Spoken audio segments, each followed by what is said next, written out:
So if we are given with the particular values which are important for the designing of a settling basin or sedimentation tank in water filtration plant, then there are various values which can be calculated, and the design of the sedimentation tank can be optimized and can be recommended for the onward construction and other installations. तो उसके लिए ये basics जो design के लिए चाहिए होती हैं, उनमें से कुछ एग्जांपल्स हम डिस्कस कर लेते हैं further for the treatment plant. For example, this example is quite relevant to the sedimentation thing, कि अगर हम पार्टिकल्स की सेडिमेंटेशन के बारे में ये लेक्चर पढ़ रहे हैं, तो what are the characteristics of particle as well as the liquid which is being treated, and what can be the impacts of the settling velocity over the particles settling. तो इन सारी चीज़ों को एनालाइज करने के लिए मैथमेटिकल पॉइंट ऑफ व्यू से भी हमें इन चीज़ों को एनालाइज करना है, ऑप्टिमाइज करना है, और लेबॉर्ट्री टेस्टिंग से उनको वेरीफाई करना है. तो जितने भी हमारे पास थ्योरेटिकल वैल्यूज़ हैं, इनको हम कॉरेस्पॉन्डिंगली लैब में भी टेस्ट कर सकते हैं, और उसके लिए जो टेस्टिंग प्रोसीजर है, जो हमारे पास टेस्ट हैं, या जिस तरह से हम इसको कंडक्ट करते हैं, वो भी हम डिस्कस कर लेते हैं. और थियोरेटिकली किस तरह से हम इसको वेरीफाई करते हैं, या किस तरह से हम इसको प्रोजेक्ट करते हैं, इस चीज़ को भी हम देख लेते हैं. For example, a water treatment plant has a flow rate of 0.6 cubic metres per second. ठीक है, 1 सेकेंड में इसका फ्लो रेट ये है. The settling basin at the plant has an effective settling volume that is 20 meter long, 3 meter tall and 6 meter wide. Will particles that have a settling velocity of 0.004 meters per second be completely removed? ये question है इनका sedimentation से relevant, कि अगर हमारे पास एक plant है जिसका फ्लो इतना है, वॉल्यूम इतना है, तो उसमें एक पार्टिकल जिसकी सेटलिंग वेलोसिटी इतनी है, तो क्या वो कम्प्लीटली रिमूव हो जाएगा? If not, what percent of the particles will be removed? और अगर ऐसा नहीं है कि 0.004 मीटर पर सेकंड का पार्टिकल जो है, मीटर्स पर सेकंड वेलोसिटी का पार्टिकल जो है, वो सेटल डाउन नहीं होगा, कंप्लीट रिमूव नहीं होगा, तो फिर कितने परसेंट रिमूव होंगे? तो ये चीज़ हमें हमारे जो हमारा एक्चुअल लेक्चर था, जो हम प्रीवियस लेक्चर डिस्कस कर चुके थे सेटलिंग या सेडिमेंटेशन के हवाले से, तो उसके साथ ये चीज़ लिंक्ड है. और जैसा कि मैंने आपको कोआगुलेशन में, फ्लोकुलेशन में ये चीज़ क्लियर की थी कि हमारा वहाँ पे पर्पस बिल्कुल भी रिमूवल नहीं है. हम कोआगुलेशन करते हैं, तो अगर वहाँ पे सेटलिंग होती है, तो हमारा वो बिल्कुल पर्पस नहीं है. ऑल्दो कि वहाँ पे इतनी टर्बुलेंट कंडीशंस होती हैं कि सेटलिंग की चांसेस नहीं है, लेकिन फिर भी मैं आपको एक स्टेप जो है उसका जो पर्पस है वो बता रहा हूँ, कि वहाँ पे just mixing of chemical with the liquid content जो है वो हमारा पर्पस है. Followed by the flocculation. तो फ्लोकुलेशन में हमारा पर्पस बिल्कुल से भी ये नहीं है कि हमारे पार्टिकल्स जल्दी से सेटल डाउन हो जाए, बल्कि अगर फ्लोकुलेशन में पार्टिकल्स सेटल डाउन होते हैं, तो जो हमारी सेडिमेंटेशन वाली स्टेज है, वहाँ पे प्रॉब्लम होगा, क्योंकि अगर हैवियर पार्टिकल्स हमने पहले सेटल डाउन करवा लिए हैं, तो जस्ट लाइटर पार्टिकल्स रह जाएंगे, और उन लाइटर पार्टिकल्स के फ्लॉक्स भी डेवलप नहीं हुए. फ्लॉक्स डेवलप नहीं हुए तो फिर उनको वहाँ पे हाइड्रोलिक रिटेंशन टाइम बहुत ज़्यादा देना पड़ेगा. और even after providing such a long retention time or detention time, we will not be obtaining the optimum efficiency for the settling. तो उसके बाद फिर जो हमारे पार्टिकल्स सेटल डाउन नहीं होंगे, वो पार्टिकल्स फिर हमारे फिल्टर्स को लेटर ऑन चोक करेंगे. तो हमारा बिल्कुल भी पर्पस नहीं होता कि फ्लोकुलेशन में कुछ पार्टिकल्स सेटल डाउन हो जाएं.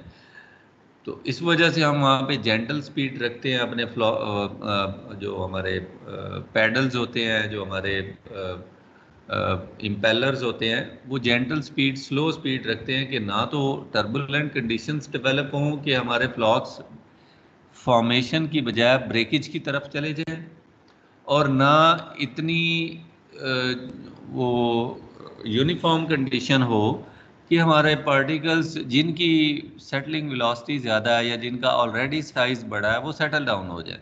तो हम सबको सस्पेंशन में रख के मैक्सिमम कोलिजन्स जो है वो इंश्योर करते हैं ताकि हमारे फ्लॉक्स जो है मैक्सिमम फ्लॉक्स डेवलप हो जाएं और फिर हम सेडिमेंटेशन में उसको सेटल डाउन करवा लें। तो अब हम सेडिमेंटेशन पढ़ रहे हैं। सेडिमेंटेशन में भी हमने पहले बेसिक जो उसकी सेटलिंग वेलोसिटी क्या होती है, ओवरफ्लो रेट क्या होता है, वियर लोडिंग रेट क्या होता है, और उसकी टाइप्स डिफरेंट जो है सेडिमेंटेशन टैंक की टाइप्स या सेडिमेंटेशन बेसिन्स की जो डिफरेंट कॉन्फ़िगरेशंस हैं उनको हमने डिस्कस किया। तो आज हम जो चीज़ डिस्कस कर रहे हैं वो बिल्कुल वो चीज़ है कि जो फ्लॉक्स आपने डेवलप करवा लिए हैं अब उनकी सेटलिंग के बारे में हम बात कर रहे हैं। तो इस क्वेश्चन को दोबारा देखें और इसको रिव्यू करें। बहुत ही जो हमारा टॉपिक है उससे रेलेवेंट है, लेकिन अगर आप इसको समझ लेते हैं तो फिर इसको सॉल्व करना इतना बड़ा मसला नहीं है। मैं फिर से बता दूं कि इसमें तीन चीज़ें हैं। दो चीज़ें हैं जो इंफॉर्मेशन में आती हैं और दो चीज़ें हैं जो उसने क्वेश्चन पूछे हुए हैं। टोटल चार चीज़ें हो गई। इंफॉर्मेशन में उसने बता दिया है कि एक वाटर ट्रीटमेंट प्लांट जिसका फ्लो इतना है और वॉल्यूम इतना है, उसने उसकी डायमेंशन भी बता दी हैं। आपको अगर याद हो तो हमने लास्ट जो हमारे लेक्चर्स हैं उनमें हमने इसकी डायमेंशंस को भी कैलकुलेट करना सीखा था कि हम किस तरह से डिज़ाइन करते हैं, जो एक इंफ्रास्ट्रक्चर है उसको किस तरह से डिज़ाइन करते हैं। अब ये दूसरी चीज़ जो है ये उस इंफ्रास्ट्रक्चर को डिज़ाइन एंड कंस्ट्रक्शन के बाद जो उसमें ऑपरेशन होना है या प्रोसेस होना है उसको हम ऑप्टिमाइज़ करने की कोशिश कर रहे हैं मैथमेटिकली। तो इन दोनों को लिंक करेंगे तो तभी जाके हमारा लेबॉर्ट्री टेस्टिंग के लिए कुछ ना कुछ सिनारियो डेवलप होगा। फिर हम इन दोनों चीज़ों को जाके लैब में टेस्ट कर लेते हैं कि हमने वॉल्यूम इतना डिफाइन किया था, हमने वेलोसिटी इतनी डिफाइन की थी, तो अब क्या इसके रिजल्ट्स आ रहे हैं, क्या ये सेटल डाउन हो पाता है या नहीं हो पाता, अगर होता है तो कितनी परसेंटेज सेटल डाउन होती है और हमें कितनी एफिशिएंसी चाहिए।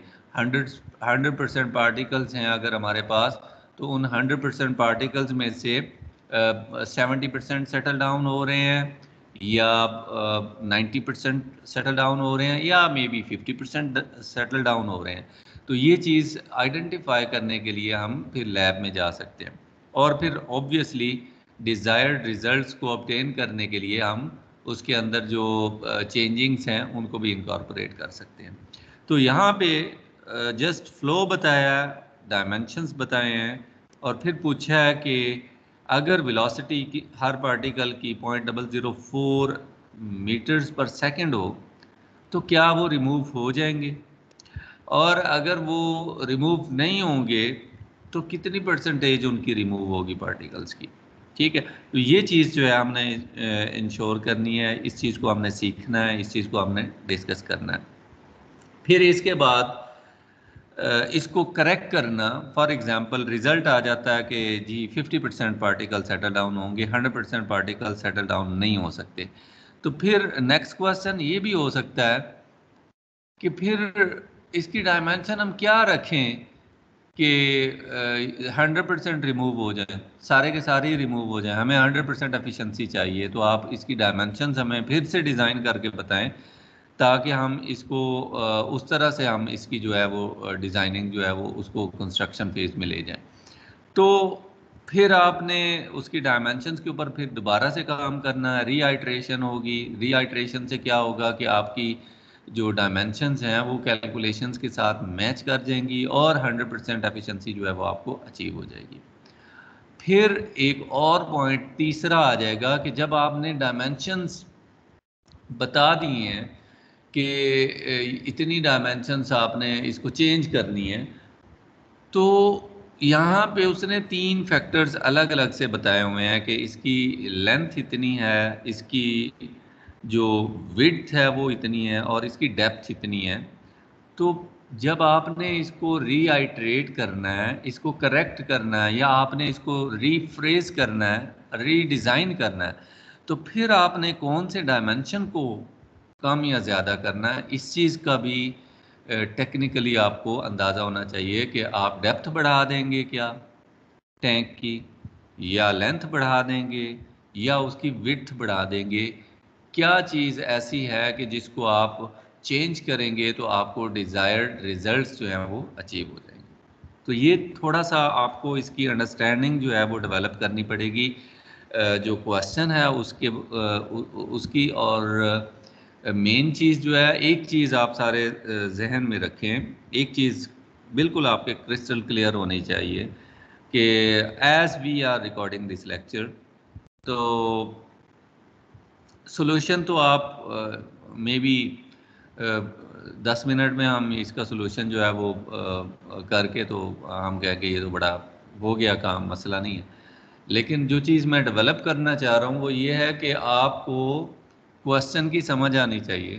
पहली बात, क्वेश्चन से ही इन्वेस्टिगेशन स्टार्ट होती हैं। डिज़ाइनिंग में नई नई चीज़ों के बारे में आपकी थिंकिंग डेवलप होती है। क्वेश्चंस से ही आपको अपने जो डिज़ाइन है उसमें प्रॉब्लम्स आप आइडेंटिफाई कर सकते हैं, और उन प्रॉब्लम्स के लिए फिर आप उन्हीं क्वेश्चंस में से ही अपने सॉल्यूशंस डिज़ाइन करते हैं। तो इस वजह से मैंने ये एक पूरी चेन आपके सामने शेयर की है, और इसी तरह अकॉर्डिंगली हम इसको सॉल्व कर लेते हैं।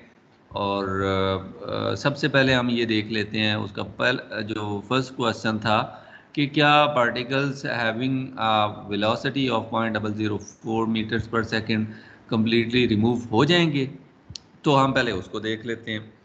उसमें अगर आप देखें कि सेटलिंग वेलोसिटी का आपको ऑलरेडी आइडिया है कि settling velocity is flow divided by the cross sectional area.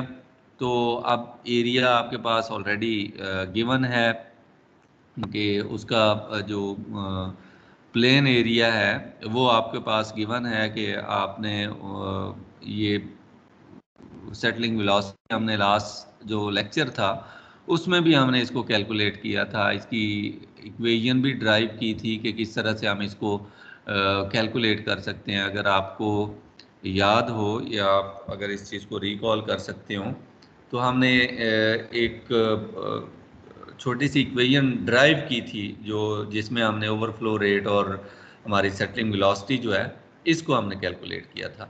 तो उस चीज़ को हम फर्दर जो है अब उसके ऊपर जो है आपको बस रिकॉल कर लें, या आप लास्ट लेक्चर को जो है थोड़ा उसको दोबारा से देख लीजिएगा, ताकि आपको इस चीज़ की भी समझ आ जाए कि हमने किस तरह से एक जो हमारे पास फिगर थी, हमारे पास एक सेडिमेंटेशन टैंक की, रेक्टेंगुलर सेडिमेंटेशन टैंक की फिगर थी।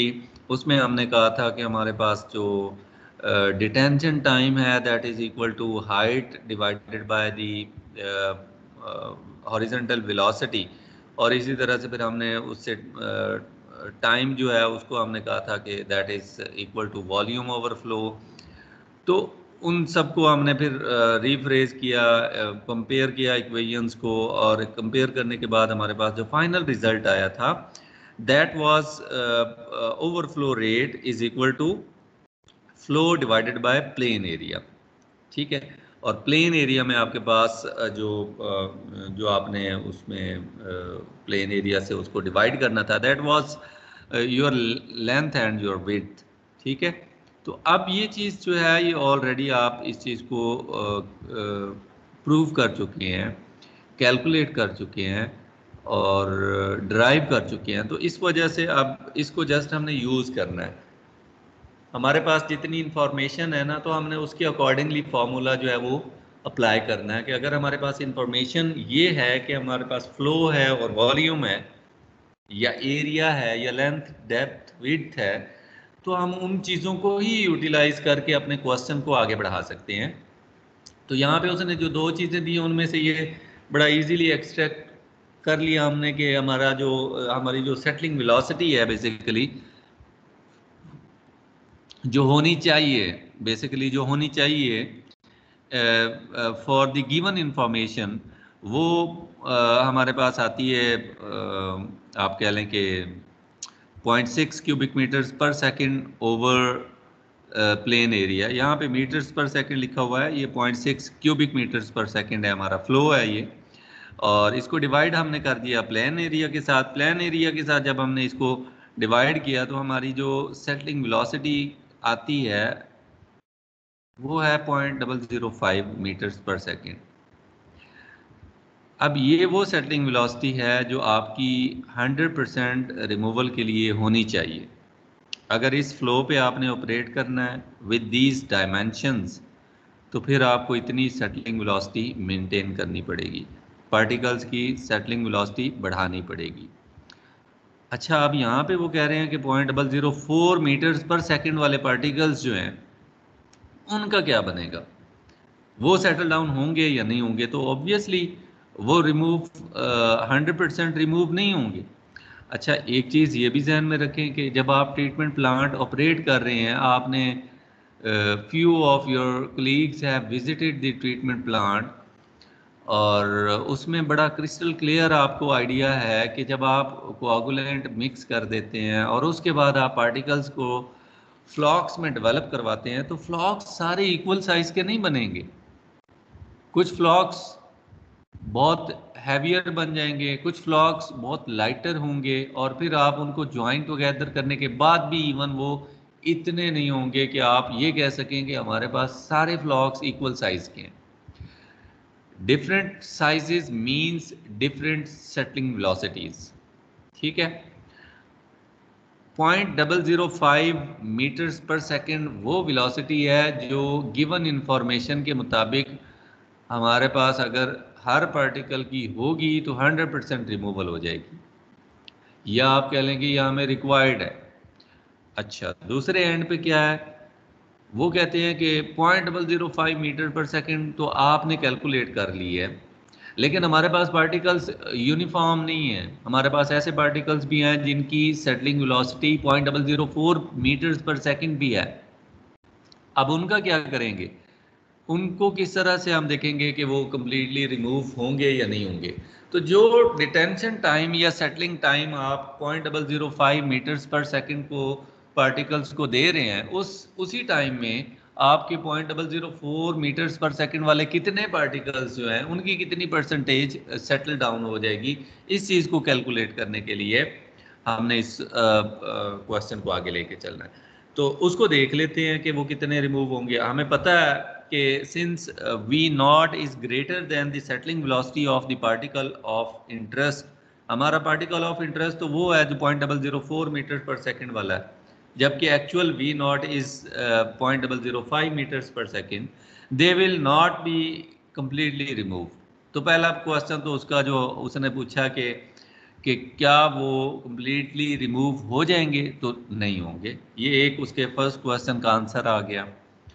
अब वो कहता है कि what percent of the particles will be removed, तो कितनी परसेंट रिमूव होगी? अब इसके लिए भी बड़ा आसान सा है कि एक्चुअल आपको पता है, पार्टिकल ऑफ इंटरेस्ट भी आपको पता है, दोनों वेलोसिटीज जब आपको पता है तो आप उनकी फ्रैक्शन ले लें। the percent of particles which will be removed may be found using the following formula, and percent removed can be like v percent which needs to be investigated and divided by the actual settling velocity। इसकी percentage आप calculate कर लें और इसकी percentage आपके पास बड़ा easily आप इसको 0.004 is the settling velocity of the particle which is of interest divided by the actual velocity for this treatment plant, और ये आपके पास 80% आ जाता है आंसर कि those particles which are having the settling velocity of 0.004 meters per second will be removed in terms of percentage, 80% of those particles will be removed। ठीक है, तो जो दूसरा क्वेश्चन है उसका कि कितने पार्टिकल्स रिमूव होंगे, तो वो भी आपको इससे आइडिया हो गया कि अच्छा एक्चुअल का हमें पता है और जो हमारी डिज़ायर्ड या जो हमारी अंडर इन्वेस्टिगेशन चल रही है वो भी हमें उसकी सेटिंग वेलोसिटी का पता है, तो दोनों को डिवाइड करके उनकी जो परसेंटेज है वो कैलकुलेट कर लें, आपके कितने परसेंट जो है वो रिमूव होंगे। ये आपके पास इन दोनों क्वेश्चंस का आंसर आ गया। अब नेक्स्ट क्वेश्चन ये हो सकता है कि हमें हमारे पास जो फिल्ट्रेशन प्लांट है उसके ऊपर जो हमारे फिल्टर्स लगे हुए हैं, those are not capable enough to receive 20% of the particles which are having 0.004 meters per second velocity, तो हम इनको जो है वो 100% रिमूव करना चाहते हैं। ये पार्टिकल्स ऐसे हैं कि इनकी यहाँ तक आप कह लें कि पार्टिकल्स ऐसे हैं कि इनका साइज बड़ा है, और ऑल्दो ये गिवन टाइम फ्रेम में कंप्लीटली सेटल डाउन नहीं हो रहा है, लेकिन अगर ये 20% भी आगे चले जाते हैं फिल्ट्रेशन पे तो फिल्टर्स को चोक कर देंगे। लिहाजा हमें जो रिमेनिंग 20% परसेंटेज रह गई है उसको भी हमने रिमूव करना है। तो जब उसको रिमूव करने के लिए आप देखते हैं तो आपको फिर अपना डिज़ाइन चेंज करना पड़ेगा। ठीक है, डिज़ाइन में तो यही है ना कि आपने सेटलिंग वेलोसिटी जो कैलकुलेट की है वो आपने लेंथ और विड्थ से कैलकुलेट की है, तो अब आपको लेंथ या विड्थ में से कोई चीज़ जो है उसको चेंज करना पड़ेगा, इंक्रीज करना पड़ेगा, क्योंकि जो गिवन डायमेंशंस हैं उनके अंदर तो सिर्फ 80% सेटल डाउन हो रहे हैं, बाकी के सारे आउटफ्लो में जा रहे हैं, डिस्चार्ज में जा रहे हैं, एफ्लुएंट में जा रहे हैं। तो उनको आप कैप्चर करना चाहते हैं तो फिर आपको अपने टैंक का साइज थोड़ा बढ़ाना पड़ेगा ताकि वो पार्टिकल्स जो हैं वो बॉटम में ही सेटल डाउन हो जाएं और एफ्लुएंट में ना जाएं। तो उसके लिए फिर क्या करते हैं, उसके लिए वो कहते हैं कि how big would be the basin need to be remove 100% of the particles that have a certain velocity of 0.004 meters per second। वो कहते हैं कि अब हमें आप इसकी डायमेंशंस जो हैं वो उस तरह से डिज़ाइन करके बताएं कि हम अपने पार्टिकल्स को जो जिनकी settling velocity 0.004 metres per second है उनको हम 100% रिमूव कर लें।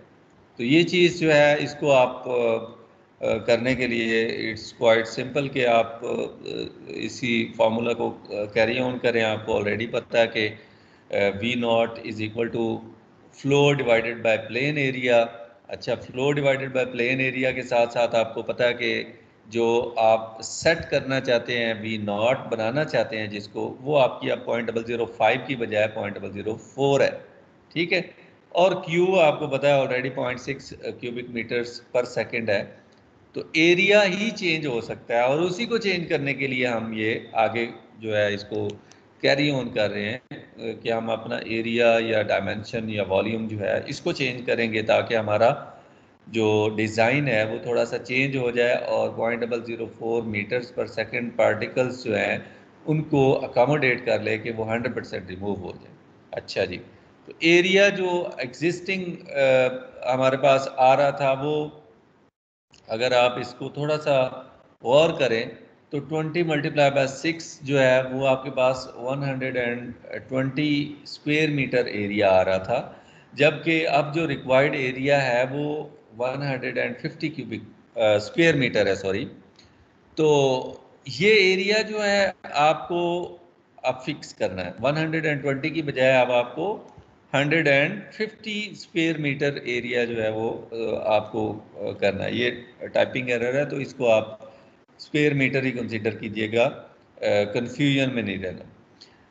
अब इस एरिया को आपने अचीव करना है अगर, तो विड्थ को आप नहीं छेड़ते। फॉर एग्जांपल आप कहते हैं कि विड्थ जो है वो एज इट इज़ रखते हैं हम, क्योंकि सेटलिंग का जो रेक्टेंगुलर बेसिन है उसमें सेटलिंग का ज़्यादातर जो लिंक है वो टैंक की लेंथ के साथ है, तो हम लेंथ को चेंज कर लेते हैं और एग्जिस्टिंग लेंथ जो है उसको हम इस तरह से सेट करते हैं कि हमारा जो एरिया है वो 120 से बढ़ के 150 स्क्वायर मीटर पे चला जाए। उससे क्या होगा कि हम श्योर हो जाएंगे कि 0.004 मीटर्स पर सेकंड वाले पार्टिकल्स भी सेटल डाउन हो जाएंगे। तो उससे सिंपली आप इसको आप कंसिडर कर सकते हैं इन टर्म्स ऑफ इट्स लेंथ के। आप लेंथ किस तरह से कैलकुलेट करेंगे, एरिया आपको पता है 150 आपको विड्थ भी पता है जो आपने फिक्स कर दी है, तो अब आपके पास लेंथ रह जाती है, तो आप इसको जब डिवाइड करेंगे तो आपके पास लेंथ जो है वो 25 मीटर्स आ जाएगी। तो ये वो लेंथ है जो अगर आप इनकॉर्पोरेट करते हैं अपने प्लांट पे और अपने प्लांट के डिज़ाइन को, डायमेंशंस को रिफ्रेज करके इस तरह से आप डिज़ाइन कर लेते हैं, तो फिर आपके 0.004 मीटर्स पर सेकंड वाले पार्टिकल्स जो आपके पार्टिकल्स ऑफ इंटरेस्ट थे वो कम्प्लीटली रिमूव हो जाएंगे। अच्छा, अब यहाँ हमने उसकी सारी चीज़ें, उसकी रिक्वायरमेंट्स पूरी हो गई हैं, जो क्वेश्चन था वो हमने सॉर्ट आउट कर लिया। लेकिन एक चीज़ आप एडिशनल इसमें याद रखें, एक तो जो सेटलिंग का लिंक था वो लेंथ के साथ था, तो आपने लेंथ को चेंज किया, विड्थ को आपने सेम रखा। दूसरे नंबर पे ऐसा नहीं है कि 0.004 मीटर्स पर सेकंड से कम वेलोसिटी वाले पार्टिकल्स ही नहीं है, ठीक है। तो हो सकता है कि हमारे पास 0.002 मीटर्स पर सेकंड वाले पार्टिकल्स भी मौजूद हों। तो जब वो पार्टिकल्स हैं, तो जैसे जैसे सेटलिंग वेलोसिटी हमारी रिड्यूस होगी, दैट मीन्स कि पार्टिकल का साइज कम है, और अगर पार्टिकल का साइज कम है दैट मीन्स के वो ज़्यादा टाइम लेगा सेटल डाउन होने के लिए। तो इस वजह से आपने सिर्फ और सिर्फ अपने जो पार्टिकल ऑफ इंटरेस्ट है उसको आपने एडजस्ट किया है। लेकिन आपको पता होना चाहिए कि अगर कल को आपको कोई ये कह दे कि हमें हमारी जो सेटलिंग वेलोसिटी है एक्चुअल वो तो 0.005 आ रही है अकॉर्डिंग टू द डेटा, लेकिन हम चाहते हैं कि हमारे वो पार्टिकल्स जिनकी setting velocity 0.002 metres per second भी है, अगर वो भी 100% रिमूव हो जाए, तो फिर आपने उसके अकॉर्डिंगली चलना है, ठीक है, और उसके अकॉर्डिंगली डिज़ाइन को रिफ्रेज करना है। उसमें हो सकता है आपको लेंथ जो है वो 40 मीटर्स रखनी पड़ जाए, ठीक है, तो फिर आप उस तरह से उसको डिज़ाइन करेंगे। ये चीज़ ध्यान में रखनी है आपने कि आपका पार्टिकल ऑफ इंटरेस्ट जो है, अगर आप उसको स्टैंडर्ड बना देते हैं, एक्चुअल वेलोसिटी बना देते हैं, तो फिर आपके पास जो है इजीली आप उसकी डायमेंशंस चेंज कर सकते हैं। तो उससे उससे जो स्मॉलर पार्टिकल्स हैं, मे बी उनसे फिल्टर को इतना मसला ना हो, या फिल्टर जो है उसकी बैक वॉशिंग से या उसकी रिकवरी से वो फिर से अपनी पोजीशन पे आ जाता हो। तो इस वजह से वो चाहते हैं कि हमारी जो एंड जो स्ट्रीम है दैट मस्ट बी 0.004 मीटर पर सेकेंड फॉर द 100% रिमूवल। इससे नीचे वाले पार्टिकल्स जितने भी रिमूव हो जाएं वो ठीक है, बाकी अगर आगे चले भी जाते हैं तो कोई इशू नहीं है। मुझे कंफर्म करें कि आपको ये क्वेश्चन, इस क्वेश्चन में मसला तो नहीं है। इसके बाद हमने नेक्स्ट क्वेश्चन की तरफ जाना है। जब हम एक क्वेश्चन को डिस्कस कर रहे होते हैं तो फिर मसला नहीं फील होता है, लेकिन जब हम उससे वेरी नेक्स्ट कोई और चीज़ डिस्कस करते हैं तो पिछली चीज़ भूल जाते हैं, ठीक है। एक तो आपको रिकॉर्डिंग हेल्प कर देगी, और दूसरे नंबर पे आप अभी किसी को अगर कोई इशू है तो वो काइंडली अभी से डिस्कस कर ले, ताकि हम फिर इसको मिक्सअप ना कर बैठें।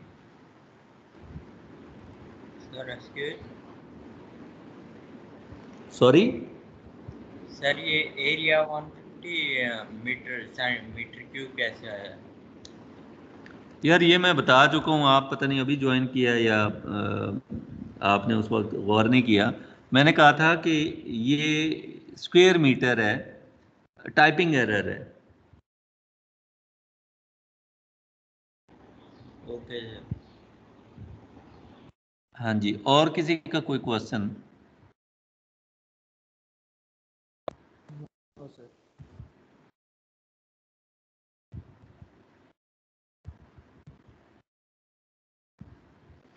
ओके, बाद हमारे पास एक और एग्जांपल आ जाती है कि इसी तरह से एक रेक्टेंगुलर सेडिमेंटेशन टैंक है जिसको हमने डिज़ाइन करना है, और उसके डायमेंशंस हमने बेसिकली डिज़ाइन करने हैं। जैसे प्रीवियस क्वेश्चन में हमें ऑलरेडी गिवन थे उसके डायमेंशंस, तो यहाँ पे हमने वही डायमेंशंस जो हैं वो खुद से डिज़ाइन करने। ठीक हो गया। तो उसका फ्लो हमें बताया हुआ है 20 मिलियन लीटर्स पर डे है। अब ये मिलियन लीटर्स पर डे है, क्यूबिक मीटर्स में नहीं है, गैलन्स में नहीं है, ये लीटर्स में है। अच्छा जी, और इसके अंदर जो उसने रेशो बता दी है वो है कि जितनी आपकी विड्थ है उसकी 2 टाइम्स लेंथ रख लें उसकी, तो वो आपका जो है रेक्टेंगुलर टैंक जो है वो एक्सेप्टेबल है। अच्छा जी, उसके बाद ओवरफ्लो रेट जो दे रहे हैं वो 24 cubic metres per square metre per day है, जो आपकी सेटलिंग वेलोसिटी है। The tank is to be 2 metres deep, उसकी डेप्थ भी बता दी है। अब आपके पास सिर्फ और सिर्फ लेंथ और विड्थ की वैल्यूज़ अगर आ जाती हैं तो आपको उसके डायमेंशंस जो हैं वो कैलकुलेट इजीली आप कर सकते हैं। और दूसरी चीज़ जो हमने कैलकुलेट करनी है वो डिटेंशन टाइम है। तो जब आपको ये तो यहीं पे आप क्लियर कर लेना कि जब आपको फ़्लो का पता है, जब आपको वॉल्यूम आप कैलकुलेट कर लेंगे तो फ़्लो और वॉल्यूम से आप आगे टाइम भी कैलकुलेट कर सकते हैं। तो वो तो एक इजी चीज़ है। तो उससे पहले आप जो है वो डायमेंशंस कैलकुलेट कर लें। तो ये मैंने यहाँ पे सॉल्व किया है, इसको भी आप डिस्कस कर लेते हैं कि हमें पता है ऑलरेडी कि हमारा जो हमारे पास फ़्लो है उसको आप एरिया इंटू वेलोसिटी के साथ जो है लिंक कर सकते हैं कि area into velocity is equal to your flow. ठीक है, अब एरिया का तो आपको नहीं पता, लेकिन जो वेलोसिटी है वो भी गिवन है और फ्लो भी आपको गिवन है। तो उसको आप पहले तो जो आपका 20 मिलियन लीटर्स पर डे है उसको आप क्यूबिक मीटर्स में कन्वर्ट करें, क्योंकि आपकी जो यहाँ पे वेलोसिटी है वो मीटर्स में गिवन है और यहाँ पे लीटर्स हैं। तो इनको आप सिमिलर यूनिट्स में कन्वर्ट करते हैं और उसके बाद फिर आप जब इसका एरिया कैलकुलेट करते हैं तो that comes to be 833.33 square metres. ठीक है, ये आपके पास उस आप कह लें कि जो आपका सेडिमेंटेशन बेसन है, रेक्टेंगुलर सेडिमेंटेशन बेसन, उसका एरिया आ जाता है। और उसके साथ एक क्वेश्चन में या डेटा में ही एक चीज़ गिवन थी कि लेंथ और विड्थ की रेशियो जो है 2:1 है। तो area is equal to length into width, जबकि length is equal to 2 times of width. तो ये 2 टाइम ऑफ विड्थ जो है वो 2 टाइम्स विड्थ स्क्वायर बन जाएगा आपके पास, और एरिया ऑलरेडी आप कैलकुलेट कर चुके हैं। तो इससे आपके पास विड्थ आ जाएगी और विड्थ को आप फर्दर जो है वो 2 से करके अपनी लेंथ भी कैलकुलेट कर सकते हैं। तो ये आपके पास इजीली आप इस चीज़ को जो है वो कैलकुलेट कर सकते हैं कि आपके पास जो फॉर एग्जांपल 21 मीटर्स आपकी लेंथ आ जाती है और इसी तरह 41 मीटर्स आपकी जो है वो विड्थ आ जाती है 21 मीटर्स और लेंथ आ जाती है आपके पास 41 मीटर्स। इसी तरह डेप्थ जो है वो उसने आपको क्वेश्चन में ही बता दी थी कि 2 मीटर्स डीप होगा ये जो सेडिमेंटेशन टैंक है। तो 2 मल्टीप्लाई बाय 21 मल्टीप्लाई बाय 41 जो है वो आपकी टोटल वॉल्यूम आ जाएगा। ठीक है, उसके अलावा आप जो आपके पास डिटेंशन टाइम है उसको आप एक तो कैलकुलेट कर सकते हैं, डिटेंशन टाइम को आप वॉल्यूम ओवरफ्लो के साथ। ठीक है, वॉल्यूम ओवरफ्लो, वॉल्यूम होगा आपके पास जो यहाँ इन तीनों को मल्टीप्लाई करने से आएगा, फ्लो आप ऑलरेडी कैलकुलेट कर चुके हैं, इन दोनों को डिवाइड करने से आपके पास डिटेंशन टाइम आ सकता है। इसके अलावा आपके पास एक और चीज़ भी है कि जो आपको उसने ये आपने जो ड्राइव की थी इसकी ओवरफ्लो की इक्वेशन, उससे भी आप कैलकुलेट कर सकते हैं कि velocity is equal to height over time. ठीक है, तो हाइट ओवर टाइम जो है वो सेटलिंग वेलोसिटी आपको देती है। तो सेटलिंग वेलोसिटी उसने ऑलरेडी आपको 24 square cubic metres per square metre per day बताई हुई है। तो हाइट या डेप्थ जो है वो भी उसने उसकी गिवन है। तो उससे आपको ये टोटल जो है आपके पास जो इसका आता है, जो आपको इन terms of its time period है, डिटेंशन टाइम है, वो भी आपके पास आ जाता है कि आप इसको ऑलमोस्ट 2 आवर्स के लिए स्टे करवाएंगे वाटर को इनसाइड दिस चैम्बर के। आपके जो पार्टिकल्स हैं वो मैक्सिमम जितनी आपकी एफिशिएंसी डिज़ायर्ड है उसको अचीव करने के लिए आप 2 आवर्स के लिए अपने पूरे वाटर कंटेंट को वहाँ पे स्टे करवाएंगे। ठीक है, ये दो चीज़ें ही उसने यहाँ पे पूछी थी हमसे कि एक तो इसको इसके डायमेंशंस कैलकुलेट करें और दूसरा इसका डिटेंशन टाइम बता दें। ठीक है, तो ये हमने इन दोनों चीज़ों को कैलकुलेट कर लिया।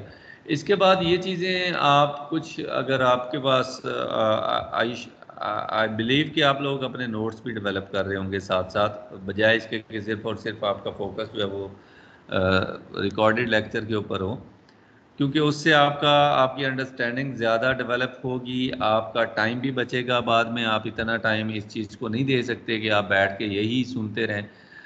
यहाँ पे जो हमारी डिस्कशन होती है वो पूरी क्लास के एक एक स्टूडेंट की अंडरस्टैंडिंग डेवलप करने के लिए डिस्कशन होती है। किसी को बहुत जल्दी चीज़ें समझ आ जाती हैं, जो कोई थोड़ा टाइम लेके पिक करता है, कोई बहुत ही डीप अंडरस्टैंडिंग डेवलप करने के लिए इस चीज़ को ज़्यादा से ज़्यादा डिस्कस करना चाहता है। तो इसलिए हम वो एक कंप्लीट मिक्स जो है हमारा, उसके अकॉर्डिंगली हम ये चीज़ें डिज़ाइन करके डिस्कस करते हैं। तो आप लोगों को अगर अपनी जो अपना टाइम है उसको अगर आपने सेव करना है और एग्ज़ाम के लिए अच्छे से तैयारी करनी है, तो आपके अपने नोट्स डेवलप होने चाहिए और आपको उसकी समझ होनी चाहिए कि आपने क्या चीज़ वहाँ पे मेंशन की है।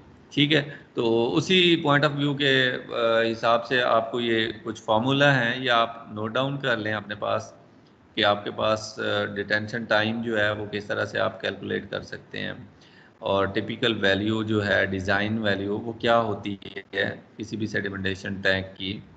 दूसरा फार्मूला आपके पास सरफेस ओवरफ्लो रेट का है, ये भी हमने डिवाइस भी किया पीछे, इसको डिज़ाइन भी किया और इसके न्यूमेरिकल्स भी हमने किए हैं।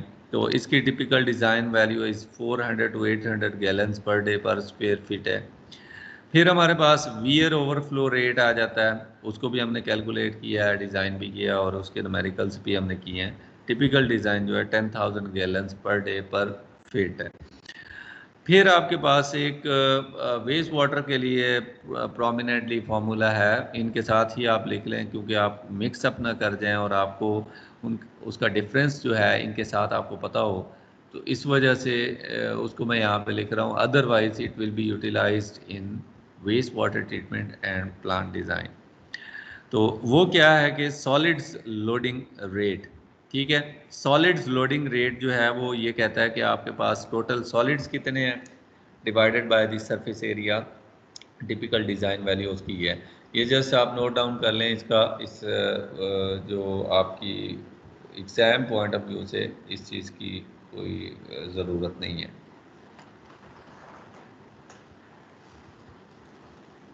अच्छा जी,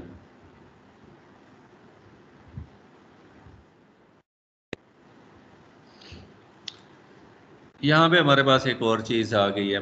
मैंने इसको स्टेप बाय स्टेप एनिमेट किया था, लेकिन आई थिंक के हाँ सेव नहीं हुआ या क्या हुआ।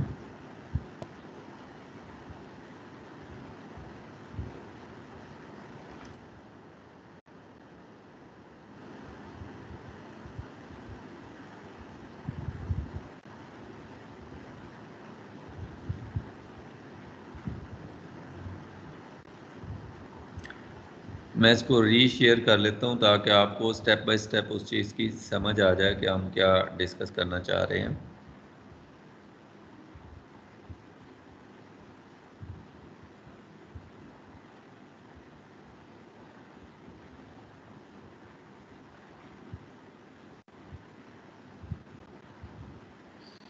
और मीनवाइल जो चीज़ हम पहले डिस्कस कर चुके हैं वो थी कैलकुलेशन ऑफ ओवरफ्लो रेट या सेटलिंग वेलोसिटी जो है, जो हमने कंपैरिजन किया था दो डिफरेंट जो हमारी इक्वेशंस थी उनको हमने कंपेयर किया था और उनके थ्रू हमने कैलकुलेट किया था। उसको भी हम देख लेंगे क्योंकि हम ये lecture once again it will be started from zero।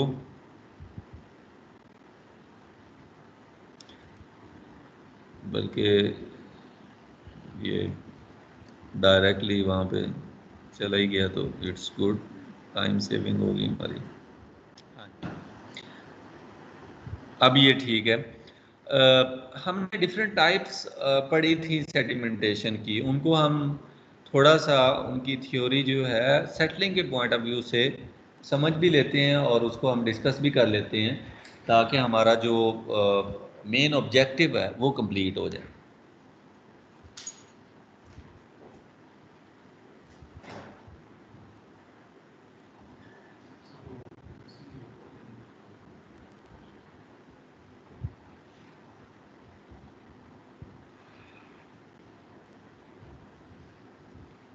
अच्छा, मुझे 2-3 मिनट दें, मैं एक छोटा सा डॉक्यूमेंट दे के तो आता हूँ। वो प्रिंट्स कौन ले गए?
ऑल राइट,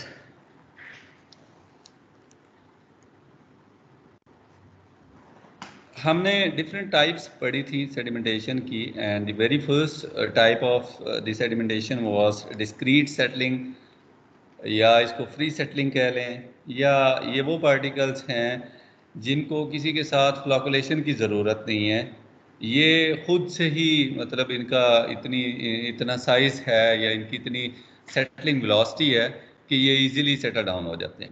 अच्छा, आप इस पार्टिकल को जो यहाँ पे आपको नज़र आ रहा है, अगर आप इसको ऑब्ज़र्व करें और इमेजिन करें कि अगर ये पार्टिकल है और ये वाटर ट्रीटमेंट प्लांट में सेडिमेंटेशन टैंक में मौजूद है और इसने सेटल डाउन होना है, तो इसके ऊपर कौन कौन सी फोर्सेस एक्ट कर रही हैं, और फिर उन फोर्सेस को आप किस तरह से एनालाइज करते हैं, और वो फोर्सेस क्या रोल प्ले कर रही हैं इसकी सेटलिंग होने में या ना होने में।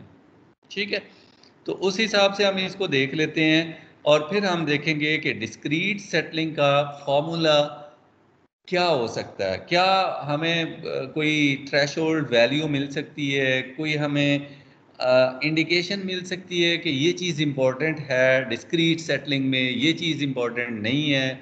इस चीज़ का अगर हमें कुछ आइडिया हो जाए तो हमें वाटर ट्रीटमेंट की जो प्रोसेस है ना उसकी और ज़्यादा थोड़ी समझ आ जाएगी, और समझ आ जाएगी सेडिमेंटेशन पे हमारी कमांड और ज़्यादा अच्छी और इम्प्रूव हो जाएगी।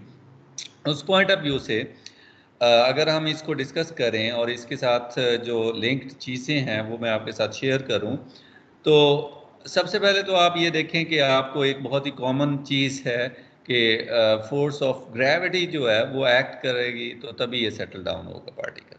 ठीक है, फोर्स ऑफ ग्रेविटी एक्ट करेगी पार्टिकल पे और पार्टिकल जो है वो सेटल डाउन होगा, एक चीज़।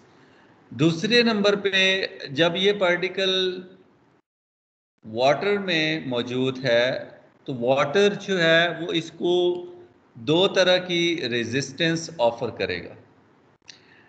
एक तो ड्रैग फोर्स है, ठीक है, जो ये पार्टिकल जो है ये जब सेटल डाउन होने के लिए नीचे जा रहा है तो इसको वाटर के जो मॉलिक्यूल्स हैं वो ऑफर कर रहे हैं, ड्रैग कर रहे हैं, फ्रिक्शन है और इसको फोर्स लगा के नीचे जाना पड़ रहा है।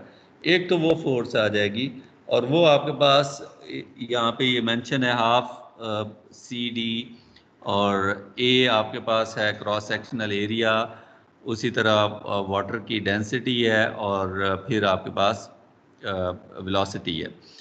जबकि दूसरी बॉयंट फोर्स है और ये वो फोर्स है जो किसी भी पार्टिकल, जो कोई भी पार्टिकल अगर वाटर में मौजूद है तो उसके अंदर एक ये नेचुरल जो अपफ्लो की जो ऊपर की तरफ जाने की फोर्स है, ये वो है जो उसको बॉयंसी भी कहते हैं आप। तो बॉयंट फोर्स जो है वो भी एक्ट करेगी। अब ये दोनों फोर्सेस इसकी अपोजिट डायरेक्शन में एक्ट कर रही हैं और जो फोर्स ऑफ ग्रेविटी है वो डाउनवर्ड इसकी सेटलिंग में जो है वो हेल्पफुल है। अब यहाँ पे एक क्वेश्चन पैदा होता है कि जो फोर्स इसको सेटल डाउन करवा ले उसको क्या कहेंगे हम? वो रिजल्टेंट होगी बेसिकली इन तीनों का, या आप कह लें कि ड्रैग फोर्स को भी एट द मोमेंट अगर आप छोड़ देते हैं तो जो आपकी बॉयंट फोर्स है उसको आप सब्ट्रैक्ट करते हैं आप अगर इससे ग्रेविटेशनल फोर्स से, तो फिर जो आपके पास फोर्स बचती है that is your impelling force, या जो इम्पेल कर रही है आपके पार्टिकल को सेटलिंग के लिए। तो वो फोर्स वो वैल्यू होगी जो इसको सेटल डाउन करवाएगी और उसको आप क्लियरली आपके पास वो यहाँ पे आप इम्पेलिंग फोर्स जो है उसको आप मेंशन कर सकते हैं कि force of gravity minus force of buoyancy.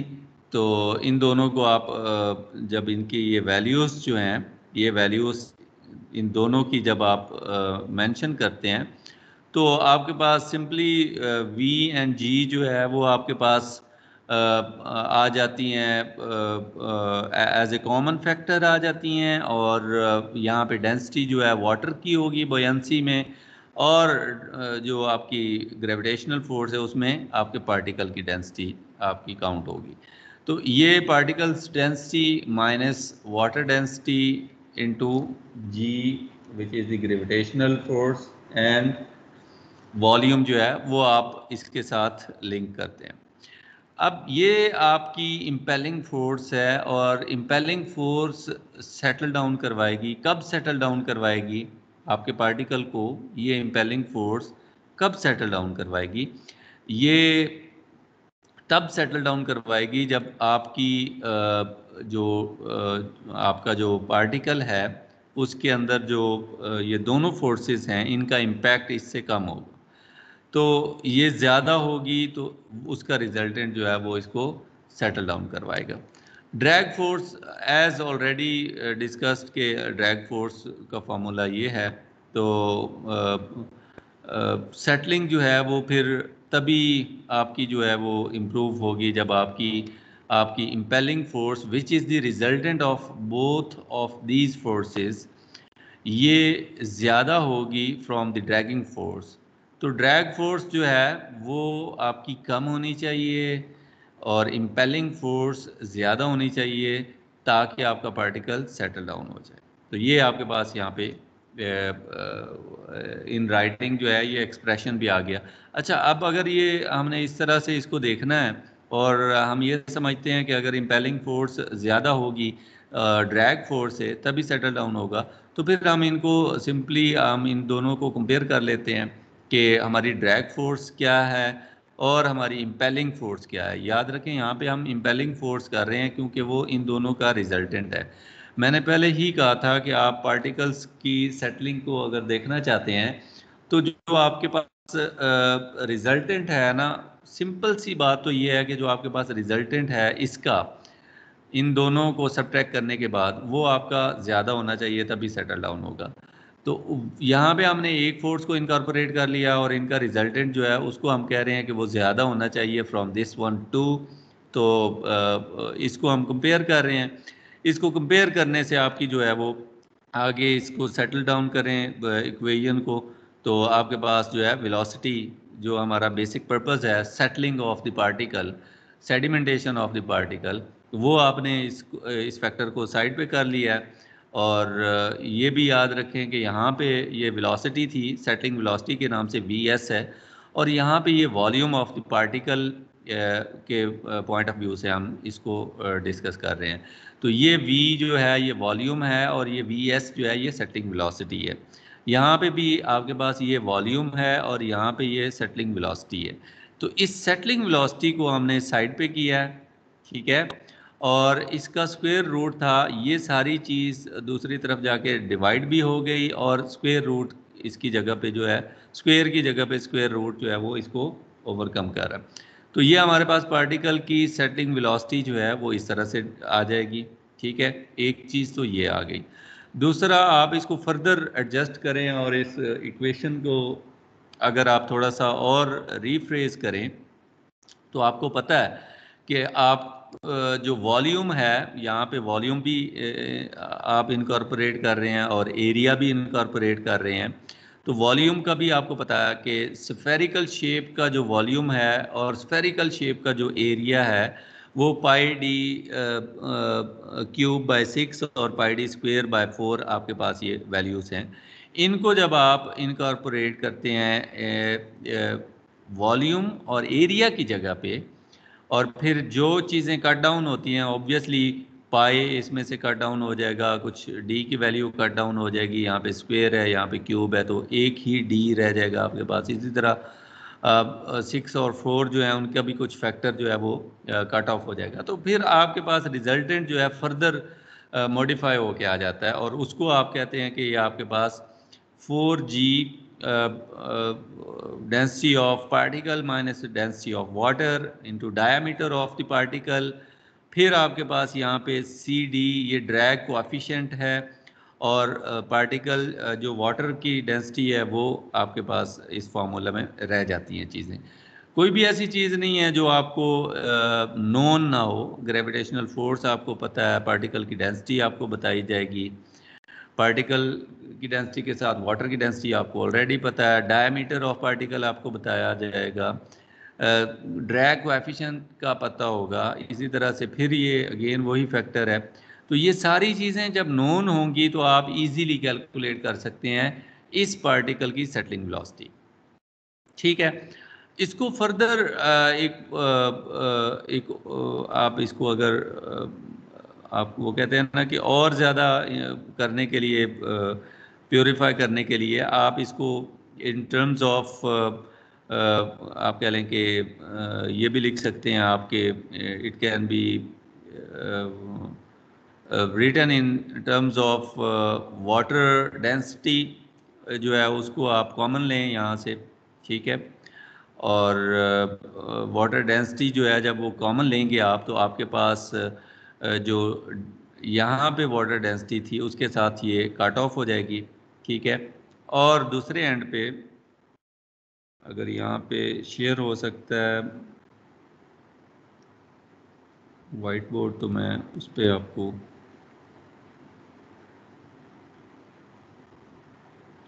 इन्होंने शेयर वाली ऑप्शन ही बिल्कुल चेंज कर दी है।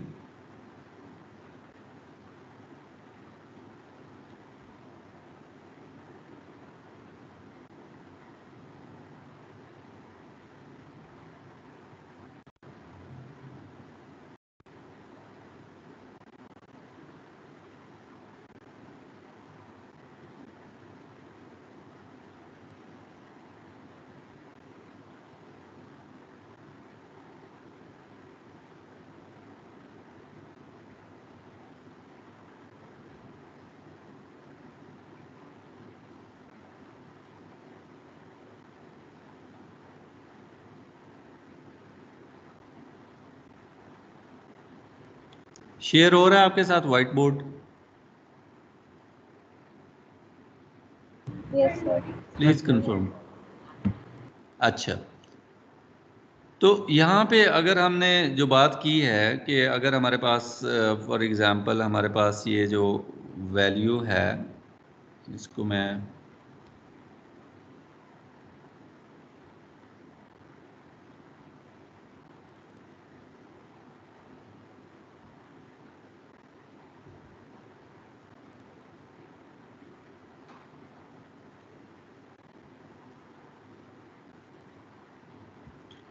ऑल राइट, अगर हम इसको लिखते हैं जैसे हमारे पास ये फॉर्मूला ऑलरेडी हमारे पास ये है कि सेटलिंग वेलोसिटी जो है वो हम कैलकुलेट कर रहे हैं, और सेटलिंग वेलोसिटी के लिए भी हमारे पास जो रिजल्टेंट हमारे पास आ रहा था वो कुछ इस तरह से था कि हमारे पास 4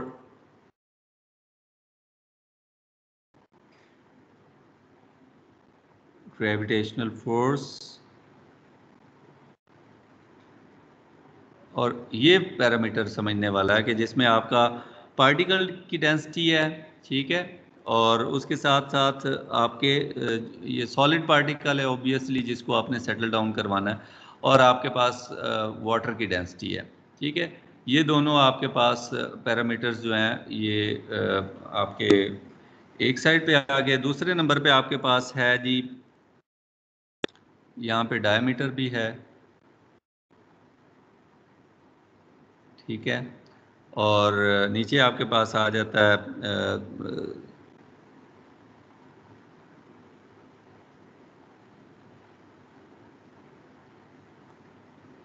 ड्रैग कोएफिशिएंट। ड्रैग कोएफिशिएंट के साथ आपके पास डेंसिटी ऑफ वाटर आ जाती है फिर से, और इसके अलावा आपके पास इसके ऊपर पूरा स्क्वायर रूट आ जाता है। तो ये आपके पास कुछ इस तरह से इक्वेशन है जो यहाँ पे इन्होंने मेंशन की हुई है।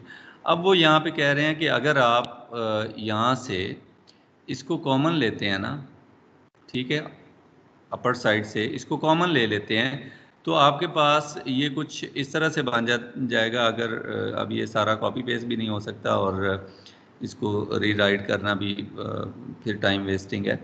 अगर आप इसको कॉमन लेते हैं तो आपके पास यहाँ पे कॉमन लेने के लिए इसको आप इससे डिवाइड करेंगे, ठीक है, और यहाँ पे आपके पास कॉमन लेने की वजह से 1 आ जाएगा, ठीक है, और कॉमन लेने की वजह से ये जो आपके पास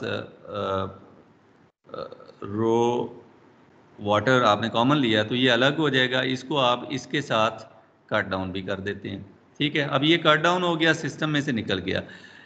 फिर एक और चीज़ आपके पास जो फॉर्मूला में उसने थोड़ी सी चेंज की है या रिफ्रेज की है, वो ये है कि इस फैक्टर को, जो डिवीजन है इसकी पार्टिकल की density divided by the water density, इसको उसने ओवरऑल जो है वो इस फैक्टर को उसने कह दिया कि ये आपका एस है, ठीक है, ये इस फैक्टर को कह दिया, और -1 जो है वो due to the common factor of water density लिया।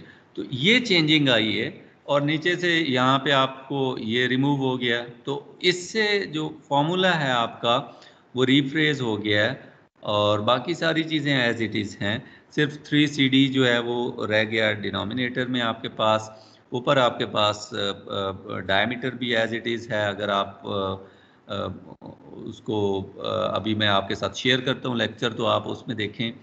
और इसी तरह से आपके पास 4G भी एज इट इज़ है, और आपकी वैल्यू जो है, बस इस फॉर्मूला को और सिंप्लीफाई करने के लिए उन्होंने ये एक थोड़ी सी इसमें चेंजिंग जो है वो की थी। इसकी आप लोगों को समझ आ गई है, या इसमें थोड़ा सा कोई किसी किस्म का इशू है? जो फाइनल इक्वेशन है वो आपके पास कुछ इसी तरह की ही आएगी कि वो आपने 4G है, यहाँ पे आ जाएगा, ठीक है, और इसी तरह से आपके पास यहाँ पे D आ जाएगा, और डिवाइडेड बाय आपके पास 3CD आ जाएगा, ठीक है, ये आपके पास जो है वो ओवरऑल आपके पास वो इक्वेशन आ रही है। तो इसको मेरा नहीं ख्याल कि आपको इसमें कोई इशू होना चाहिए। कोई मसला तो नहीं है इसमें?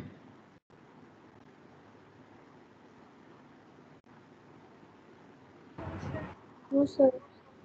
ये सेटिंग वेलोसिटी बेसिकली उसने रीफ्रेज किया फार्मूला को, और मैं लेक्चर शेयर करता हूँ तो उसको देख के आपको जो चीज़ मैं बताना चाह रहा था वो अब आपको समझ आ गई होगी, और आप उसको और ज़्यादा जो इजीली है अपना अंडरस्टैंडिंग डेवलप कर सकते हैं।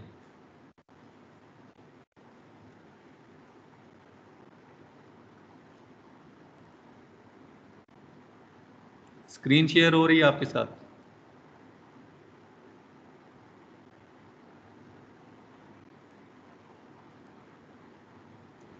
Yes sir.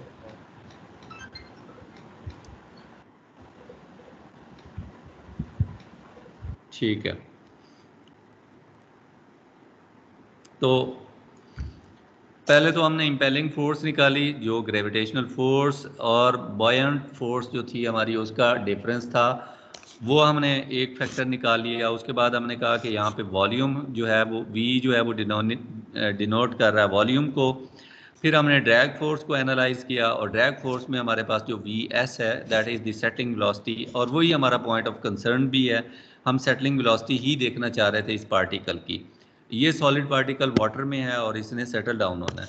अच्छा, जब हम इसको सेटल डाउन करवाना चाह रहे हैं तो हमें आइडिया हुआ कि जो हमारी इंपेलिंग फोर्स है अगर वो ज़्यादा हो ड्रैग फोर्स से तो तभी ये सेटल डाउन हो सकता है, अदरवाइज सेटल डाउन नहीं हो सकता। तो फिर हमने क्या कहा कि हम इन दोनों इक्वेशंस को कंपेयर कर लेते हैं। इन दोनों इक्वेशंस को जब कंपेयर किया तो फिर थोड़ी सी इनको रीफ्रेज किया सेटिंग वेलोसिटी को साइड पे करने के लिए। रिफ्रेज करने के बाद फिर हमने इसमें वॉल्यूम और एरिया की वैल्यूज़ जो स्फेरिकल शेप के लिए होती हैं वो हमने इनकॉर्पोरेट की। उनको इनकॉर्पोरेट करने के बाद हमने फिर इक्वेशन को रिफ्रेज किया, और फाइनल इक्वेशन की जो हमारे पास फॉर्म है वो कुछ इस तरह की डेवलप हो गई कि settling velocity is equal to 4 times gravitational force into SS minus 1 into diameter of the particles divided by the 3 coefficient of drag, और इंटायर स्क्वायर रूट जो है वो होल स्क्वायर रूट हमने इसका ले लिया। ये डिस्क्रीट सेटलिंग के लिए या फ्री सेटलिंग के लिए आपके पास एक जो एक्सप्रेशन है, अगर आपको कहा जाए कि आप डिस्क्रीट सेटलिंग कैलकुलेट करें किसी भी ट्रीटमेंट प्लांट पे, तो आपको क्या चीज़ें चाहिए होंगी वहाँ पे? एक तो आपको पार्टिकल की जो डेंसिटी है वो पता होनी चाहिए, और दूसरी जो आपको चीज़ पता होनी चाहिए वो आपको डायमीटर ऑफ द पार्टिकल पता होना चाहिए। तीसरी चीज़ जो पता होनी चाहिए वो आपको ड्रैग कोएफिशिएंट का पता होना चाहिए, और कोएफिशिएंट ऑफ ड्रैग जो है वो आपको यहाँ से पता चल जाएगा। ठीक है, कि ड्रैग कोएफिशिएंट जो है वो नॉर्मली रेनॉल्ड नंबर जो होता है उसको आप करते हैं डिवाइड 24 से, तो आपके पास ये आ जाता है। और फिर आगे आपको ये भी पता है कि रेनॉल्ड नंबर जो है वो आपका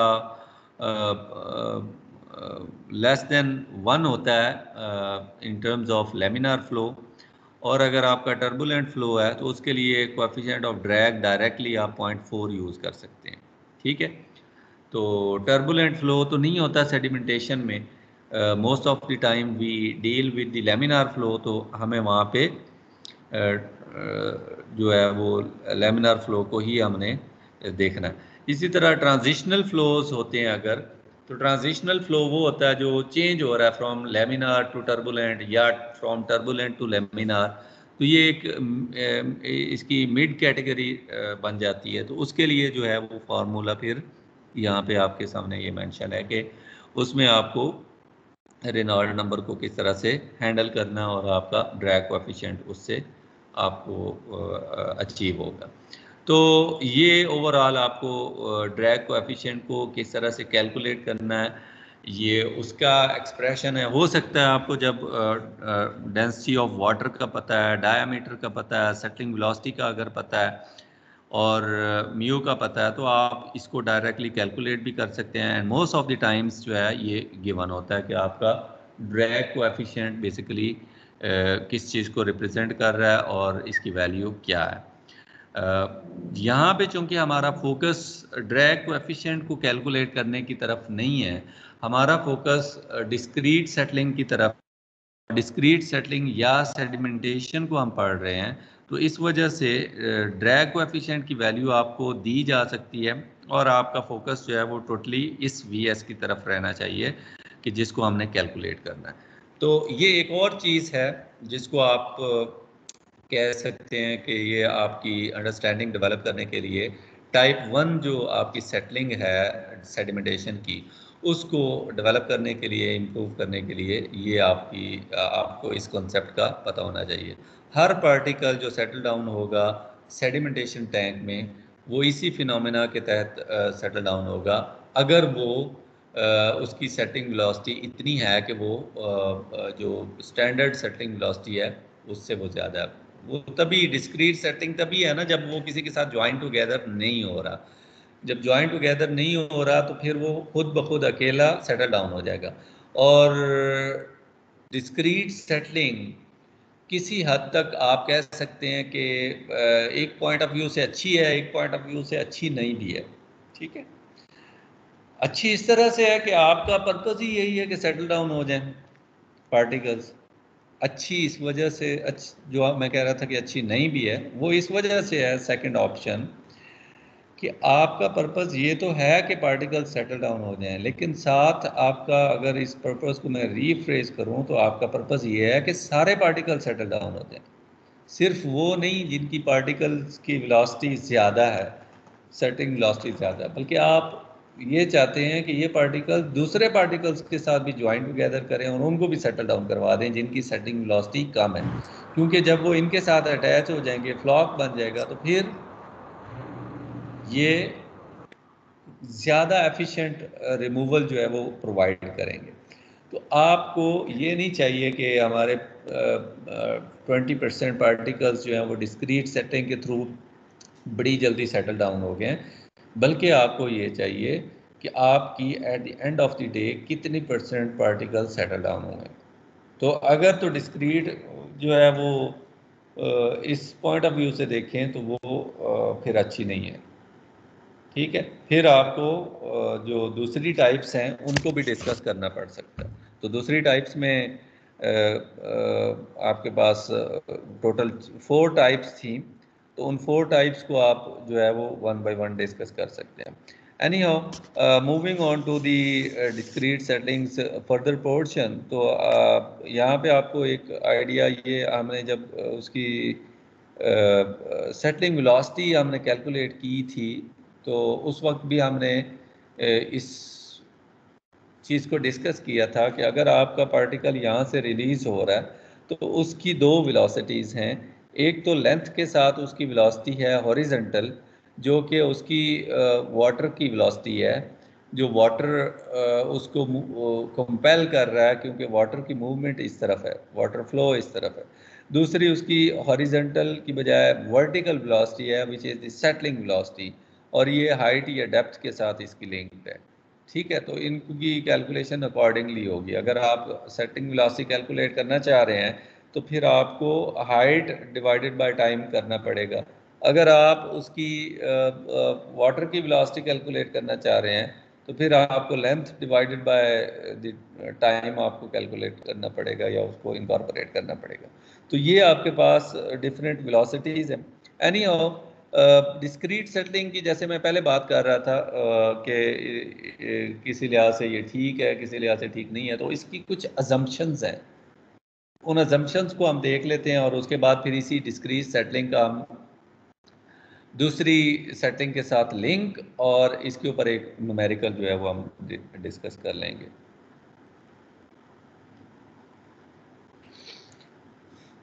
अच्छा जी, assumption number 1 ये है कि all particles with setting velocities greater than v naught will be 100% removed irrespective of their size and point of entry। वो कहते हैं कि अगर तो पार्टिकल की सेटलिंग वेलोसिटी वी नॉट से ज़्यादा है। ठीक है, ये क्वेश्चन आपने किया है ना पीछे, उसके साथ लिंक्ड है, मैं वहीं पे चला जाता हूँ ताकि आपको इसकी ज़्यादा समझ आ जाए।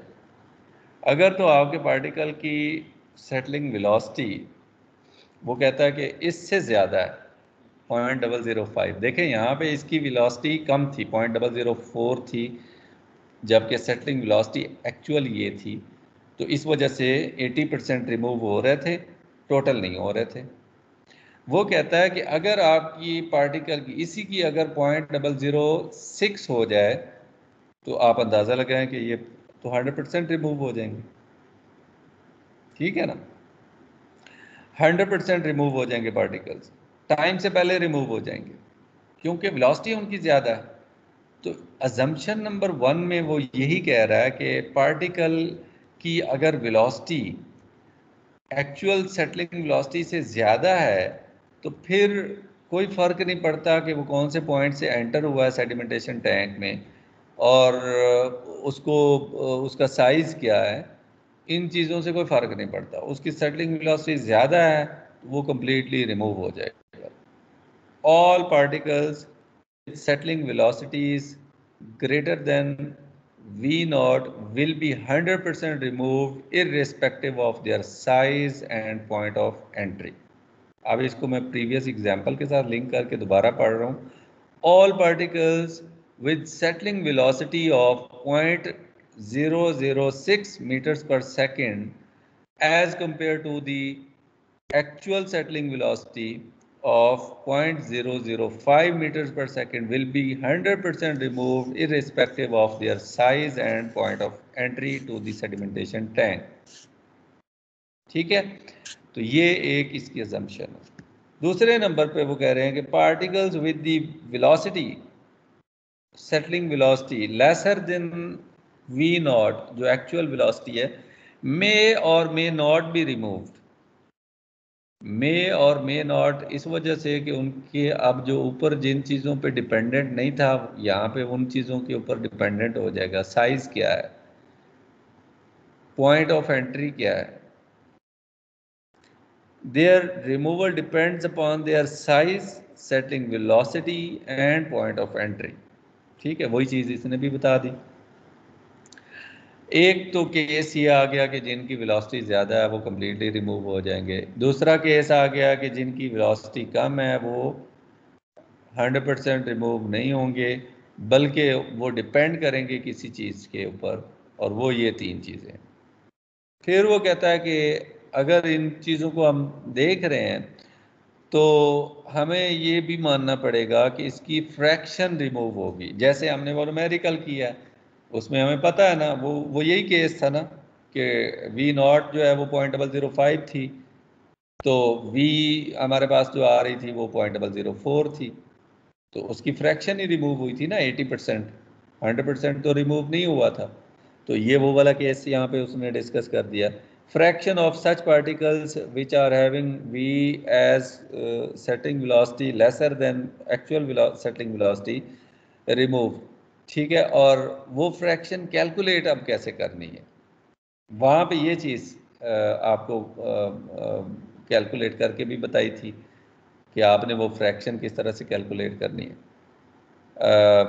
मेरे ख्याल में ये चीज़ उससे पहले चली जाती तो और ज़्यादा आसान नहीं हो जाती, लेकिन अब आपने न्यूमेरिकल कर लिया तो अब तो आपके लिए ये बहुत ही आसान हो जाना चाहिए कि आप इसको या तो इस तरह से कैलकुलेट कर सकते हैं अगर लेबॉर्ट्री में आप टेस्ट कर रहे हैं, या लेबॉर्ट्री में इस वजह से कह रहा हूँ क्योंकि वहाँ पे प्रीसाइज आपको हाइट का पता चल सकता है। आप एक सिलेंडर में कर रहे हैं ना, टेस्ट कर रहे हैं, तो कॉलम टेस्ट कर रहे हैं। कॉलम टेस्ट क्या होता है वो भी आगे मैं आपको बताऊंगा, लेकिन आपको उसकी हाइट का, प्रॉपर हाइट का पता चल जाता है। लेकिन अगर आप इसी चीज़ को अगर आप वाटर ट्रीटमेंट प्लांट पे इतने बड़े सेडिमेंटेशन टैंक पे आप देख रहे हैं तो वहाँ पे आपको ये चीज़ मे भी इतनी ना पता हो, तो वहाँ पे फिर आप इस चीज़ को यूटिलाइज कर लेते हैं इसी के अगेंस्ट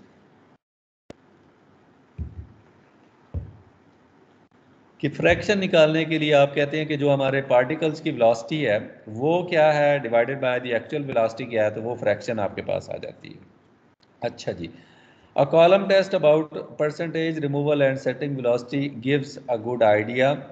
और फ्रैक्शन जो रिमूव होती है उसको हम कैलकुलेट किस तरह से करते हैं, ठीक है। बड़ा ही आसान सा और बड़ी आसान सी ये चीज़ है और कोई इतनी कॉम्प्लेक्स नहीं है। इस इक्वेशन को देख के आपने घबराना नहीं है कि अच्छा ये इक्वेशन पता नहीं क्या चीज़ है। एक ये जो 2 पॉइंट हैं ना, फर्स्ट वाले 2 पॉइंट हैं, इन दोनों की मैथमेटिकल फॉर्म है ये, ठीक है। इन दोनों पॉइंट्स की मैथमेटिकल फॉर्म है ये। R is the removal efficiency, दोनों पार्टिकल में हम रिमूवल देख रहे थे, दोनों अजम्पशंस में हम रिमूवल देख रहे थे। पॉइंट 1 में भी रिमूवल देख रहे थे, पॉइंट 2 में भी रिमूवल देख रहे थे। अच्छा, पॉइंट 1 भी उसी सेडिमेंटेशन टैंक में है, पॉइंट 2 भी उसी सेडिमेंटेशन टैंक में है। तो इसलिए ये तो क्वेश्चन ही नहीं है कि अच्छा ये तो सेडिमेंटेशन टैंक 1 हो गया तो ये 2 हो गया, ये मिक्सचर है। मैंने बताया ना यूनिफॉर्म आपके पास नहीं है चीज़ें, आपके पास मिक्सचर है। जब मिक्सचर है तो फिर आपको एक ही टैंक के अंदर डिफरेंट सिनारियोज को एक ही इक्वेशन से डिस्कस करना पड़ेगा। तो उसके लिए ये इक्वेशन डेवलप हुई है कि या तो पार्टिकल 100% रिमूव हो जाएंगे या फिर नहीं होंगे। अच्छा, जो नहीं होंगे उनकी फ्रैक्शन चेंज हो सकती है, 0.4 हो सकता है, 0.3 हो सकता है, 0.2 हो सकता है, 0.1 हो सकता है। उनके लिए फिर वो आगे एक ही चीज़ है। लेकिन जो 100% रिमूव हो रहा है तो वो तो 100% रिमूव हो रहा है, उसको आपने 1 कर दिया है, 100% रिमूवल वाले को 1 कर दिया है, और जो फ्रैक्शन है वो उसमें से माइनस कर दिया है कि ये फ्रैक्शन वो है जो रिमूव नहीं हो रही, ठीक है। और इस फ्रैक्शन को आप किस तरह से कैलकुलेट करते हैं? ये फ्रैक्शन आप कैलकुलेट करते हैं इसी तरह से, आपकी जो सेटिंग वेलोसिटी है, जो परसेंटेज आपकी रिमूव हो रही है, उसको मल्टीप्लाई कर देते हैं आप F1 के साथ। ये आपके पास फैक्टर्स जो हैं ये आपको गिवन होंगे कि आपकी इस साइज़ के पार्टिकल इतने हैं, इस साइज़ के पार्टिकल इतने हैं, इस साइज़ के पार्टिकल्स इतने हैं। यहाँ पे फॉर एग्जांपल 0.004 के पार्टिकल्स हैं, यहाँ 0.003 के पार्टिकल्स हैं, यहाँ 0.004 के 2 के पार्टिकल्स हैं, और इसी तरह 0.001 के पार्टिकल्स हैं। जबकि ये 1 वाले जो है ये 0.005 या 0.006 के पार्टिकल्स हैं। अच्छा, इसको आप ये न्यूमेरिकल आप करेंगे तो और ज़्यादा आसानी हो जाएगी आपके लिए, और उसको जो है वो हम ये आपका 1 माइनस फ्रैक्शन जो रह गई है वो एज इट इज़ आ गया इस फार्मूला में से, और इसको आपने इंटीग्रेट कर दिया। ये सारी जो आपके पास पोर्शन थे डिफरेंट पार्टिकल्स के, उनको आपने इंटीग्रेट कर दिया कि यार ये सारे डिफरेंट फ्रैक्शंस हैं तो इनको हम एक ही कर लेते हैं काउंट, ताकि फिर हमारे पास जो वैल्यू आ जाए वो हम इजीली कैलकुलेट कर लें, ठीक है। जबकि 1 minus f is equal to the fraction of particles with v s greater than v naught, और ये पार्टिकल्स वो हैं जिनकी v lesser than v naught. तो ये दोनों जो आपके पास आ रहे हैं लास्ट लाइंस, ये फर्स्ट 2 पॉइंट्स को रिप्रेजेंट कर रहे हैं कि नहीं कर रहे, और आपकी इक्वेशन जो थर्ड लास्ट है उसमें यही 2 पॉइंट्स ही तो मेंशन किए हुए हैं। तो फर्स्ट 2 पॉइंट्स को in the form of equation हमने यहाँ पे मेंशन कर दिया, और ये इक्वेशंस इस चीज़ को रिप्रेजेंट कर रही हैं कि या तो 100% रिमूव हो जाएगी, और या फिर कुछ फ्रैक्शन है, उस फ्रैक्शन को जितनी जितनी भी जिस पार्टिकल साइज़ की है उसको हम कैलकुलेट कर लेते हैं, ठीक है। और वो कैलकुलेट कैसे करते हैं उसके लिए ये हमारे पास क्वेश्चन है हमारे पास, इसको आप देख लें और इसको समझें और फिर इसको सॉल्व करते हैं। किसी का कोई आइडिया है, किसी को कोई समझ आती है तो वो शेयर भी कर सकता है। मीन भाई एग्जाम्पल ये है कि find out the percent removal from the given data. ये प्रीवियस स्लाइड पे जाए ना तो वो ये आर मांग रहा है, ठीक है। आर की वैल्यू क्या है फ्रॉम द गिवन डेटा, जबकि v not is equal to 0.2 centimetres per minute, ठीक है। v not is equal to 0.2 centimetres per minute. मैंने बता दिया है कि आपके पास ये दोनों पॉइंट्स में ये लास्ट दोनों पॉइंट्स में जो कॉमन चीज़ है नॉट, इसकी वैल्यू बता दी है उसने, कुछ डेटा दिया है और कहा है कि आर की एफिशिएंसी, आर रिमूवल एफिशिएंसी या आर की वैल्यू निकालो, तो वो आपने बतानी है। ठीक है, अब वो कैसे बतानी है, कोई अगर किसी के जहन में आइडिया आता है तो वो शेयर करे। मैं 1-2 मिनट आप लोगों को देता हूँ कि आप लोग अगर इस पर कमेंट करना चाहते हैं तो आप कमेंट कर लें, अदरवाइज फिर हम इसको लेके आगे चलते हैं ताकि हमारा जो बाकी रिमेनिंग पोर्शन है हम उसको भी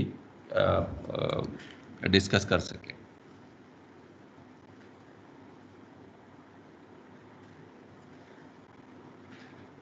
हाँ जी बताएं।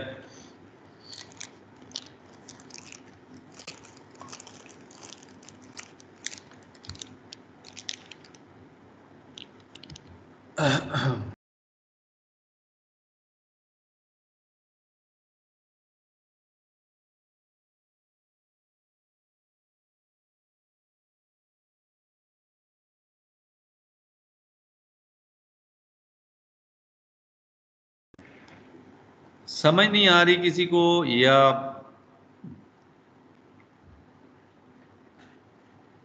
आ गई है तो टाइम वेस्ट नहीं करना चाह रहे?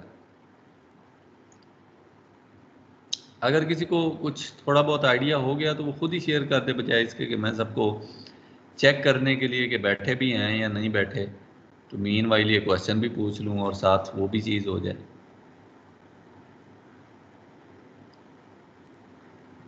अब लीव करते जा रहे हैं। सर मैं बताऊं? जी सर मैं बताऊं? बेटा मैं पिछले 2 मिनट से यही कह रहा हूँ, कोई बता दे आप में से। सर मेरा आइडिया वो ये है कि जिन पार्टिकल्स की जो सेटलिंग वेलोसिटी है ना वो ग्रेटर देन 0.2 सेंटीमीटर पर मिनट है, लाइक जो कि 10% जिनकी डिस्ट्रीब्यूशन आ रही है और 20%, तो उनको हम एज इट इज़ लेके चलेंगे because they are greater than the settling velocity, तो वो तो सेटल होंगे ही, 100% एफिशिएंसी देंगे। एक्सीलेंट। और जो उनसे कम है हम उनको लाइक जैसे आपने हमें फार्मूला बताया है कि हम उनको डिवाइड करके उनकी परसेंटेज निकाल लेंगे कि वो इतने रिमूव होंगे, एंड देन जब हम सबको ऐड करेंगे तो हमारे पास टोटल परसेंटेज रिमूवल आ जाएगी। बिल्कुल, बहुत ही सिंपल सा न्यूमेरिकल है। इसको यहाँ पे मेरे ख्याल में इतना कोई इसकी डिस्कशन की भी ज़रूरत नहीं थी। जब आपको यहाँ पे बता दिया है, ये पूरी यहाँ पे एलेबोरेशंस आपको दे दी हैं, थ्योरेटिकल भी, इक्वेशन के पॉइंट ऑफ व्यू से भी, तो यहाँ पे कुछ रह नहीं जाता। ठीक है, यहाँ पे देखें सॉल्यूशन तो इसका एक लाइन का है। ठीक है, समझने की चीज़ जो है वो यही है कि अब देखें आप में से एक बच्चे को अगर समझ आ रही है या मे बी 10 बच्चों को समझ आई है और उनमें से एक ने बताया, तो मैक्सिमम लोगों को इसका आइडिया नहीं हुआ। और चीज़ ही आसान सी है।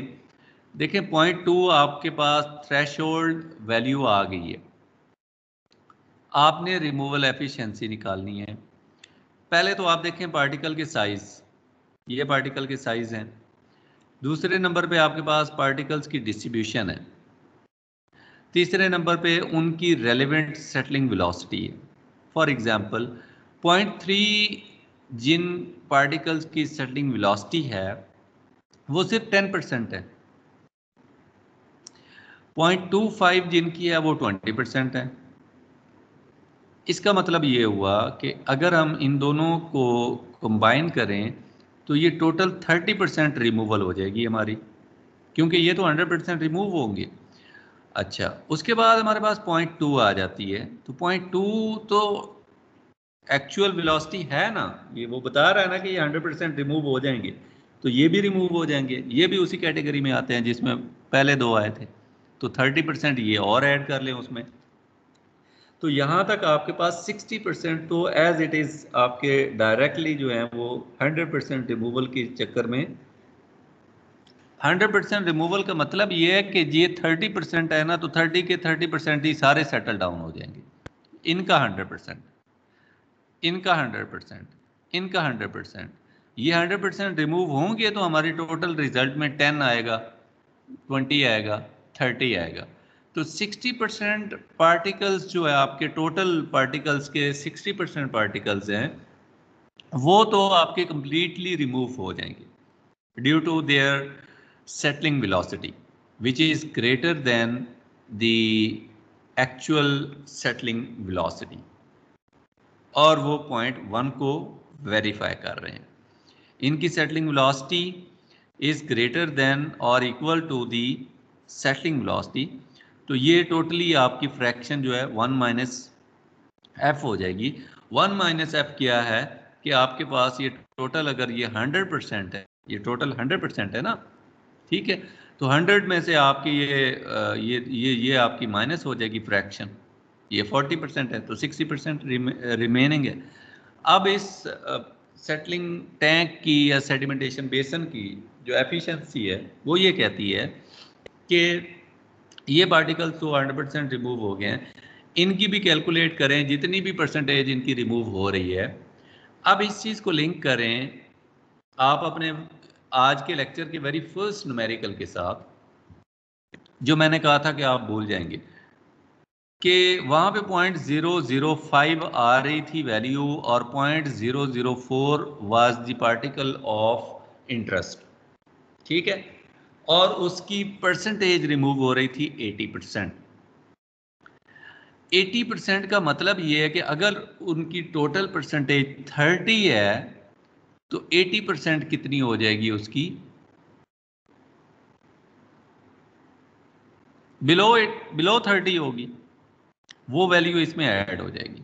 इसी तरह ये 10 है और इसकी परसेंटेज, रिमूवल परसेंटेज में भी 50 हो, तो यहाँ से 5 फिर इसमें ऐड हो जाएगा।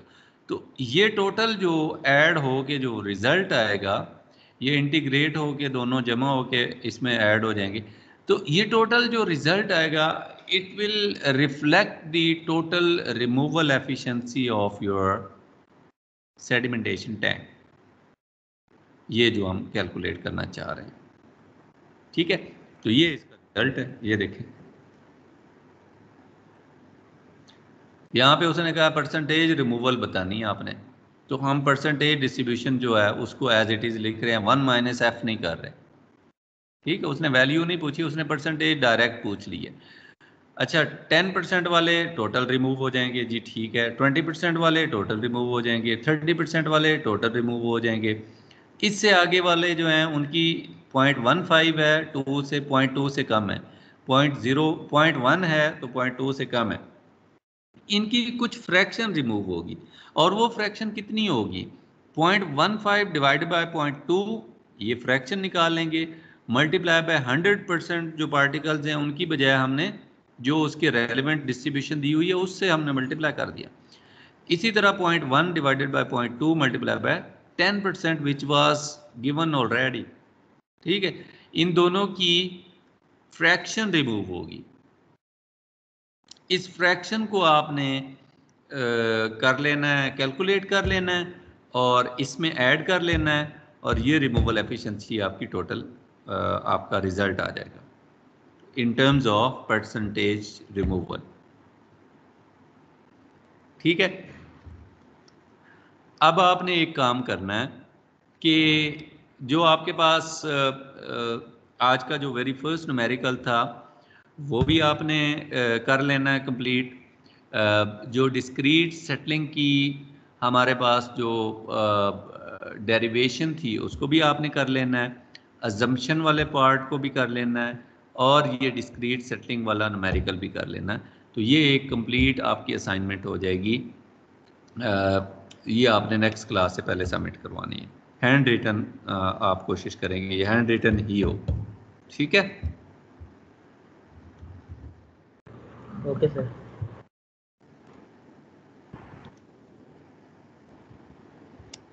उसके साथ ये भी एक क्वेश्चन है, ये भी आपने सबमिट करवाना है। ये प्रीवियस जो मैंने आपको बताया वो सिर्फ आपने लिखना ही है, अदरवाइज आपको समझा भी दिया, कर भी लिया आपने, और रिजल्ट्स भी उनके ऑलरेडी मेंशन्ड हैं। वो एक बार आपके हाथ से गुजारने का मकसद ये है कि आप चूँकि ऑनलाइन क्लास हो रही है तो इसमें ऑब्वियसली जितने टूल्स हम यूटिलाइज कर सकते हैं फॉर लर्निंग वो हमें करने चाहिए। तो इस वजह से मैं चाह रहा हूँ कि आप खुद भी बजाय इसके कि सिर्फ सुन के सेडिमेंटेशन सीख जाएं, आप खुद इसके ऊपर जो है वो अपने इस सारी इंफॉर्मेशन को अपने हाथों से गुजारें ताकि आपको कुछ ना कुछ आइडिया हो जाए, किसी न किसी का फ़ायदा हो जाए। एक चीज़। दूसरे नंबर पे ये न्यूमेरिकल है, इसको भी हम डिस्कस कर लेते हैं। इसका मैं कुछ पोर्शन आपके साथ शेयर कर लेता हूँ और बाकी जो है वो आप फिर इसको अकॉर्डिंगली देख लीजिएगा। इसको भी कंप्लीट करके आप उसी के साथ वापस सबमिट करवाएंगे और इसका जो पोर्शन रह जाना है वो भी उसी तरह बिल्कुल एंड पे 1-2 लाइंस जो हैं वो आपकी रह जानी है, बाकी सारा हमने यहीं पे कर लेना है। पहले इसको समझ लेते हैं ये है क्या चीज़। A suspension of various size discrete particles is placed in a cylinder and is thoroughly mixed to uniformly disperse the particles at various times. After the onset of quiescent conditions, a sample is withdrawn from a point 40 centimeter below the surface and its suspended solid concentration is determined. The following results were obtained.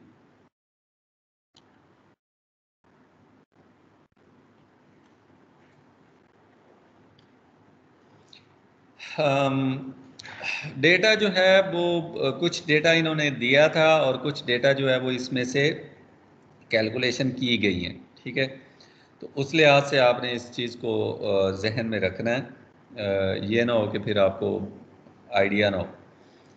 पहली बात तो ये है कि उसने आपको एक cylinder है, उसमें आप कह लें कि 100 सेंटीमीटर का सिलेंडर है, उसमें उसने मिक्स किया है सारे लिक्विड को और फिर उसको क्विसेंट कंडीशन या यूनिफॉर्म कंडीशन आने के बाद टाइम नोट करना शुरू कर दिया और टाइम नोट करने के साथ साथ उसने सैम्पलिंग स्टार्ट कर दी है।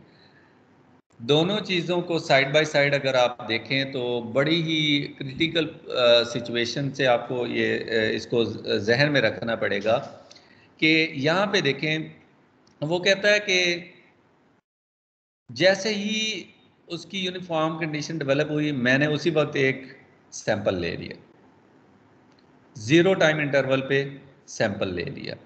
100 सेंटीमीटर अगर उसकी टोटल हाइट थी तो मैंने जो रखा है उसका सैम्पलिंग पोर्ट थी या पॉइंट था जहाँ से मैंने सैंपल एक्सट्रैक्ट किए हैं, एक ही पॉइंट से किए हैं, सारे सैंपल एक ही पॉइंट से एक्सट्रैक्ट किए हैं और उस पॉइंट पे टाइम की स्टडी को देखा है कि इतने टाइम के बाद यहाँ पे कितनी रिमूवल हो चुकी है, इतने टाइम के बाद यहाँ पे कितनी रिमूवल हो चुकी है। तो वो ये कहता है, अगर यहाँ पे कोई एग्जाम्पल ये देख लेना, यहाँ पे इस तरह करके कुछ कॉलम टेस्ट है, ये डिफरेंट पोर्ट्स हैं, उसने इनमें से कोई एक पोर्ट सेलेक्ट कर ली है, ठीक है। ये सिलेंडर है ना फॉर एग्जांपल, तो इसमें पानी था, उसने कहा कि 0 टाइम इंटरवल पे एक सैंपल ले लिया, एक 1.5 पे ले लिया, एक 3 पे ले लिया, एक 3.5 पे ले लिया, एक 6 पे ले लिया, एक 7.5 पे ले लिया, एक 9 पे ले लिया। तो टाइम को चेंज कर करके उसने लिया, तो उसमें देखे ना आपको पता चलता जाता है कि यहाँ पे सेटल डाउन हो रही हैं तो पार्टिकल्स ऊपर से कम होते जाएंगे। जब पार्टिकल्स कम होंगे तो इस सैंपल में उनकी सस्पेंडेड सॉलिड्स की कॉन्सेंट्रेशन कम आएगी। जब उनकी कॉन्सेंट्रेशन कम आ रही है इसका मतलब है रिमूवल हो रही है। तो यही चीज़ यहाँ पे उसने टेबुलर फॉर्म में दी हुई है, 0, 1.5, 2, 2.5, 3.5, 3, 5, 8, 14। वो कहता है 0 टाइम इंटरवल पे जो सस्पेंडेड सॉलिड कॉन्सेंट्रेशन थी वो जो बेसिक थी वही थी और रिमूवल 0 था। फ्रैक्शन रिमेनिंग 100% रह गई, 1 नहीं रह जाएगी ना, क्योंकि रिमूव ही नहीं हुई। जब टाइम 1.5 मिनट गुजर गया तो उसके बाद वो कहता है मैंने सैंपल लिया तो 297 मिलीग्राम्स पर लीटर था इंस्टेड ऑफ 300। तो रिमूवल कितनी हो गई, 3 मिलीग्राम्स पर लीटर। इसको अगर परसेंटेज में देखें, क्योंकि ये 300 के करीब वैल्यू है, ये 3 है, इसको परसेंटेज में देखें तो वो कहता है 99% रह गया, 1% रिमूव हो गया। यहाँ पे वो कहता है 5% रिमूव हो गया, यहाँ पे वो कहता है 15% रिमूव हो गया, यहाँ पे वो कहता है 35% रिमूव हो गया, यहाँ पे वो कहता है 58% रिमूव हो गया, यहाँ पे उसका 79% रिमूव हो गया, यहाँ पे उसका टोटल 92% रिमूवल हो गया, ठीक है। तो ये सारी चीज़ उसने इस तरह से बता दी है कि जो हमारे पास डेटा है वो with the passage of time आ रहा था। अब एक चीज़ उसने यहाँ पे और बता दी है, यही इसका सोल्यूशन यही है, सोल्यूशन यही है ना, suspension is allowed to settle in a horizontal flow basin having a removal efficiency of 75%। अब इसी सस्पेंशन को जो कॉलम टेस्ट किया है, इसको एक हॉरिजॉन्टल बेसन में डाल दिया है और वो कहता है कि रिमूवल एफिशिएंसी उसकी 75% है। तो आप हमें उसका ओवरफ्लो रेट या सेटिंग वेलोसिटी भी बता दें, कैलकुलेट करके बता दें। ठीक है, तो यहाँ पे रिमूवल तो आपको ऑलरेडी दिया हुआ उसने, ये रिमूवल है कि नहीं है? ये क्या है? ये रिमूव्ड है पार्टिकल्स 300 में से, तो उनको रिमूवल परसेंटेज बनाने के लिए ये सारी रिमूवल है आपकी, इसको आप ज़रा कंसीडर करें। और जो उसने लिमिट दी है 75% की, मुझे एमन आप बताएं कि यहाँ पे ये लास्ट लाइन में कौन सी जगह पे जाके 75% रिमूवल आपको नजर आता है? एमन आप सुन रही है मेरी बात? Yes sir. जी बेटा बताएं। सर मुझे स्क्रीन सॉरी सर मुझे स्क्रीन शो नहीं हो रही सर। मेरा नेट वीक है तो बार बार रिकनेक्ट होता है तो वो पता नहीं चल अहमद रहा। अली आरिफ, आपको अगर आइडिया हो।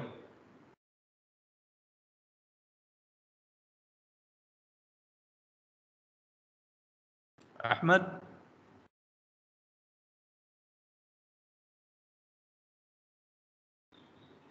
अब्दुल सुबहान,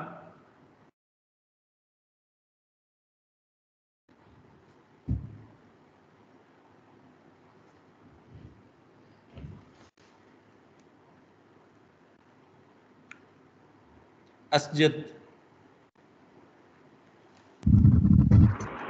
सर आई थिंक जब इसकी सस्पेंडेड सॉलिड जब 195 मिलीग्राम पर लीटर होंगे तो उस टाइम उसके 195 पे, यस सर। तो तब जाके इसकी रिमूवल होगी।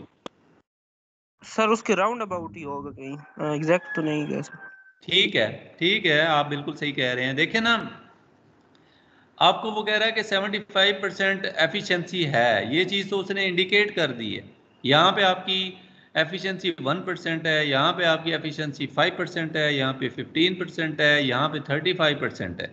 ठीक है, 35 के बाद यहाँ पे आपकी एफिशिएंसी 58% हो जाती है, यहाँ पे आपकी 79% एफिशिएंसी हो जाती है, क्योंकि ये रिमेनिंग ये 0.21 तो रिमेनिंग है ना, तो रिमेनिंग को हम नहीं देख रहे, आप एफिशिएंसी को देख रहे हैं। तो रिमेनिंग को देखते हुए हमें एफिशिएंसी का पता चल सकता है ना कि 100% में से अगर 21% रिमेनिंग है तो एफिशिएंसी तो 79% हो गई। ठीक है, तो 79% से आगे हमने जाना नहीं है क्योंकि उसने 75% कहा है। तो यहाँ से पीछे मूव करेंगे, यहाँ 58 है, यहाँ 79 है, तो इसके सेंटर में ही कहीं जाके होगा जो आपने बताया कि आप 195 का बता रहे थे, तो यहाँ पे जो इन दोनों के सेंटर में जाके, इन दोनों के मिड में जाके कहीं पे वो आपकी आएगी, वैल्यू आएगी। अब वो वैल्यू कैसे आएगी? अगर आप ये फॉर्मूला देखें तो आपकी जो वेरी बेसिक इक्वेशन थी सेटलिंग वेलोसिटी की, वो थी हाइट डिवाइडेड बाय टाइम। ठीक है, तो यहाँ पे तो ज़ीरो आ जाएगा आपके पास सेटलिंग वेलोसिटी, यहाँ पे देखें ना, ज़ीरो डिवाइडेड बाय ज़ीरो आपके पास टाइम है, तो यहाँ पे तो रिमूवल हुई नहीं है। ठीक है, तो इस वजह से सेटलिंग वेलोसिटी ही नहीं है। हमारी सेटलिंग वेलोसिटी तो वहाँ पे आएगी जब हमारे पास टाइम आ गया। ठीक है, तो टाइम हमारे पास 1.5 आया, ये कांस्टेंट है, तो इस टाइम के लिए ओवरफ्लो रेट हमारे पास 1.5 मिनट्स के लिए हमारे पास जो ओवरफ्लो रेट है वो 26 है। इसी तरह 2 के लिए क्या हो जाएगा, कोई बताएगा मुझे? 2 के लिए ओवरफ्लो रेट क्या हो जाएगा?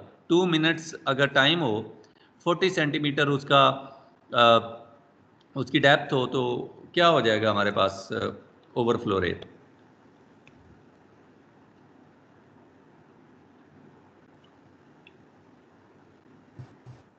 सर 20 हो जाएगा। Very good. इसी तरह 40 डिवाइडेड बाय 2.5 आ जाएगा। 3.5 से डिवाइड करें 40 को, 5 से डिवाइड करें, फिर 8 से करें और 14 से करें। ये सारे वैल्यूज़ जो हैं इनको एक ही आपकी जो डेप्थ थी या हाइट थी इससे आप डिवाइड करते जाएंगे बारी बारी, तो आपको इनके कॉरस्पॉन्डिंग जो ओवरफ्लो रेट्स हैं वो पता चल जाएंगे। अब जब हमने देखा है 75% वाला ढूंढना है तो वो इन दोनों के बीच में लाई कर रहा है, तो 5 और 8 वाला जो हमारे पास यहाँ पे ओवरफ्लो रेट आएगा उसकी मिड वैल्यू या उसकी इंटरपोलेशन कर लें आप, उसको आपने कैलकुलेट करना। यही आपका टास्क है कि इनकी मिड वैल्यू जो है, जो 75% मिड वैल्यू तो नहीं बनती, खैर 58 है तो एक तरफ 79 है और हमने 75 पे कैलकुलेट करना है, तो आप इसको इंटरपोलेट करें और इसकी वैल्यू निकालें कि 75% पे यहाँ पे हमारी VS क्या आ रही है। यही determine the required overflow rate यहाँ पे उसने कैलकुलेट करने को बोला है। तो ये चीज़ आपने कैलकुलेट करनी है। अब जो टास्क आगे ये सारा समझाने का मकसद ये था कि आपको आगे समझ आ जाए। टास्क आगे आपका ये है कि इन सारे टाइम इंटरवल्स को 40 से डिवाइड करना है और 5 का अगर डिवाइड करेंगे तो 8 आ जाएगा, 8 को डिवाइड करेंगे तो 5 आ जाएगा। 5 और 8 दोनों के बीच में आपने 75% एफिशिएंसी पे आपने इसकी ओवरफ्लो रेट बतानी है, जो कि 5 और 8 के बीच में होगी और मोस्ट प्रोबेबली 7 के आसपास होगी। ठीक है, 7 पॉइंट समथिंग होगी। तो ये आपने क्वेश्चन जो है वो एग्जैक्ट वैल्यू मुझे आपने बतानी है। इसकी भी समझ आ गई है या इसमें किसी एक भी स्टूडेंट को कोई इश्यू है? जल्दी बताइएगा please.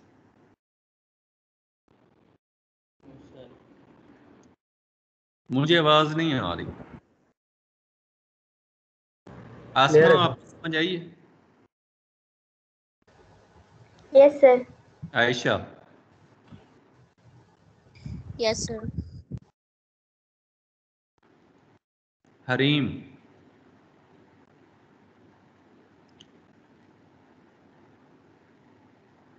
Mohammad Ali Qureshi? Yes sir. समझ आई है या नहीं? अटेंडेंस नहीं दिखा रहा। Yes sir. फैजान? ये सर थोड़े बहुत जो है बीच में मिसकंसेप्शंस थी वो मतलब कि ड्यूरिंग रिकनेक्शन हो जाती थी, तो वो इंशाल्लाह सर मैं दोबारा जिसको रिकॉर्डिंग जो है वो सुनूंगा तो इंशाल्लाह क्लियर हो जाएंगे। फिर भी कोई क्वेश्चन हुआ तो मैं नेक्स्ट लेक्चर में आपसे पूछूंगा। चलें ठीक है।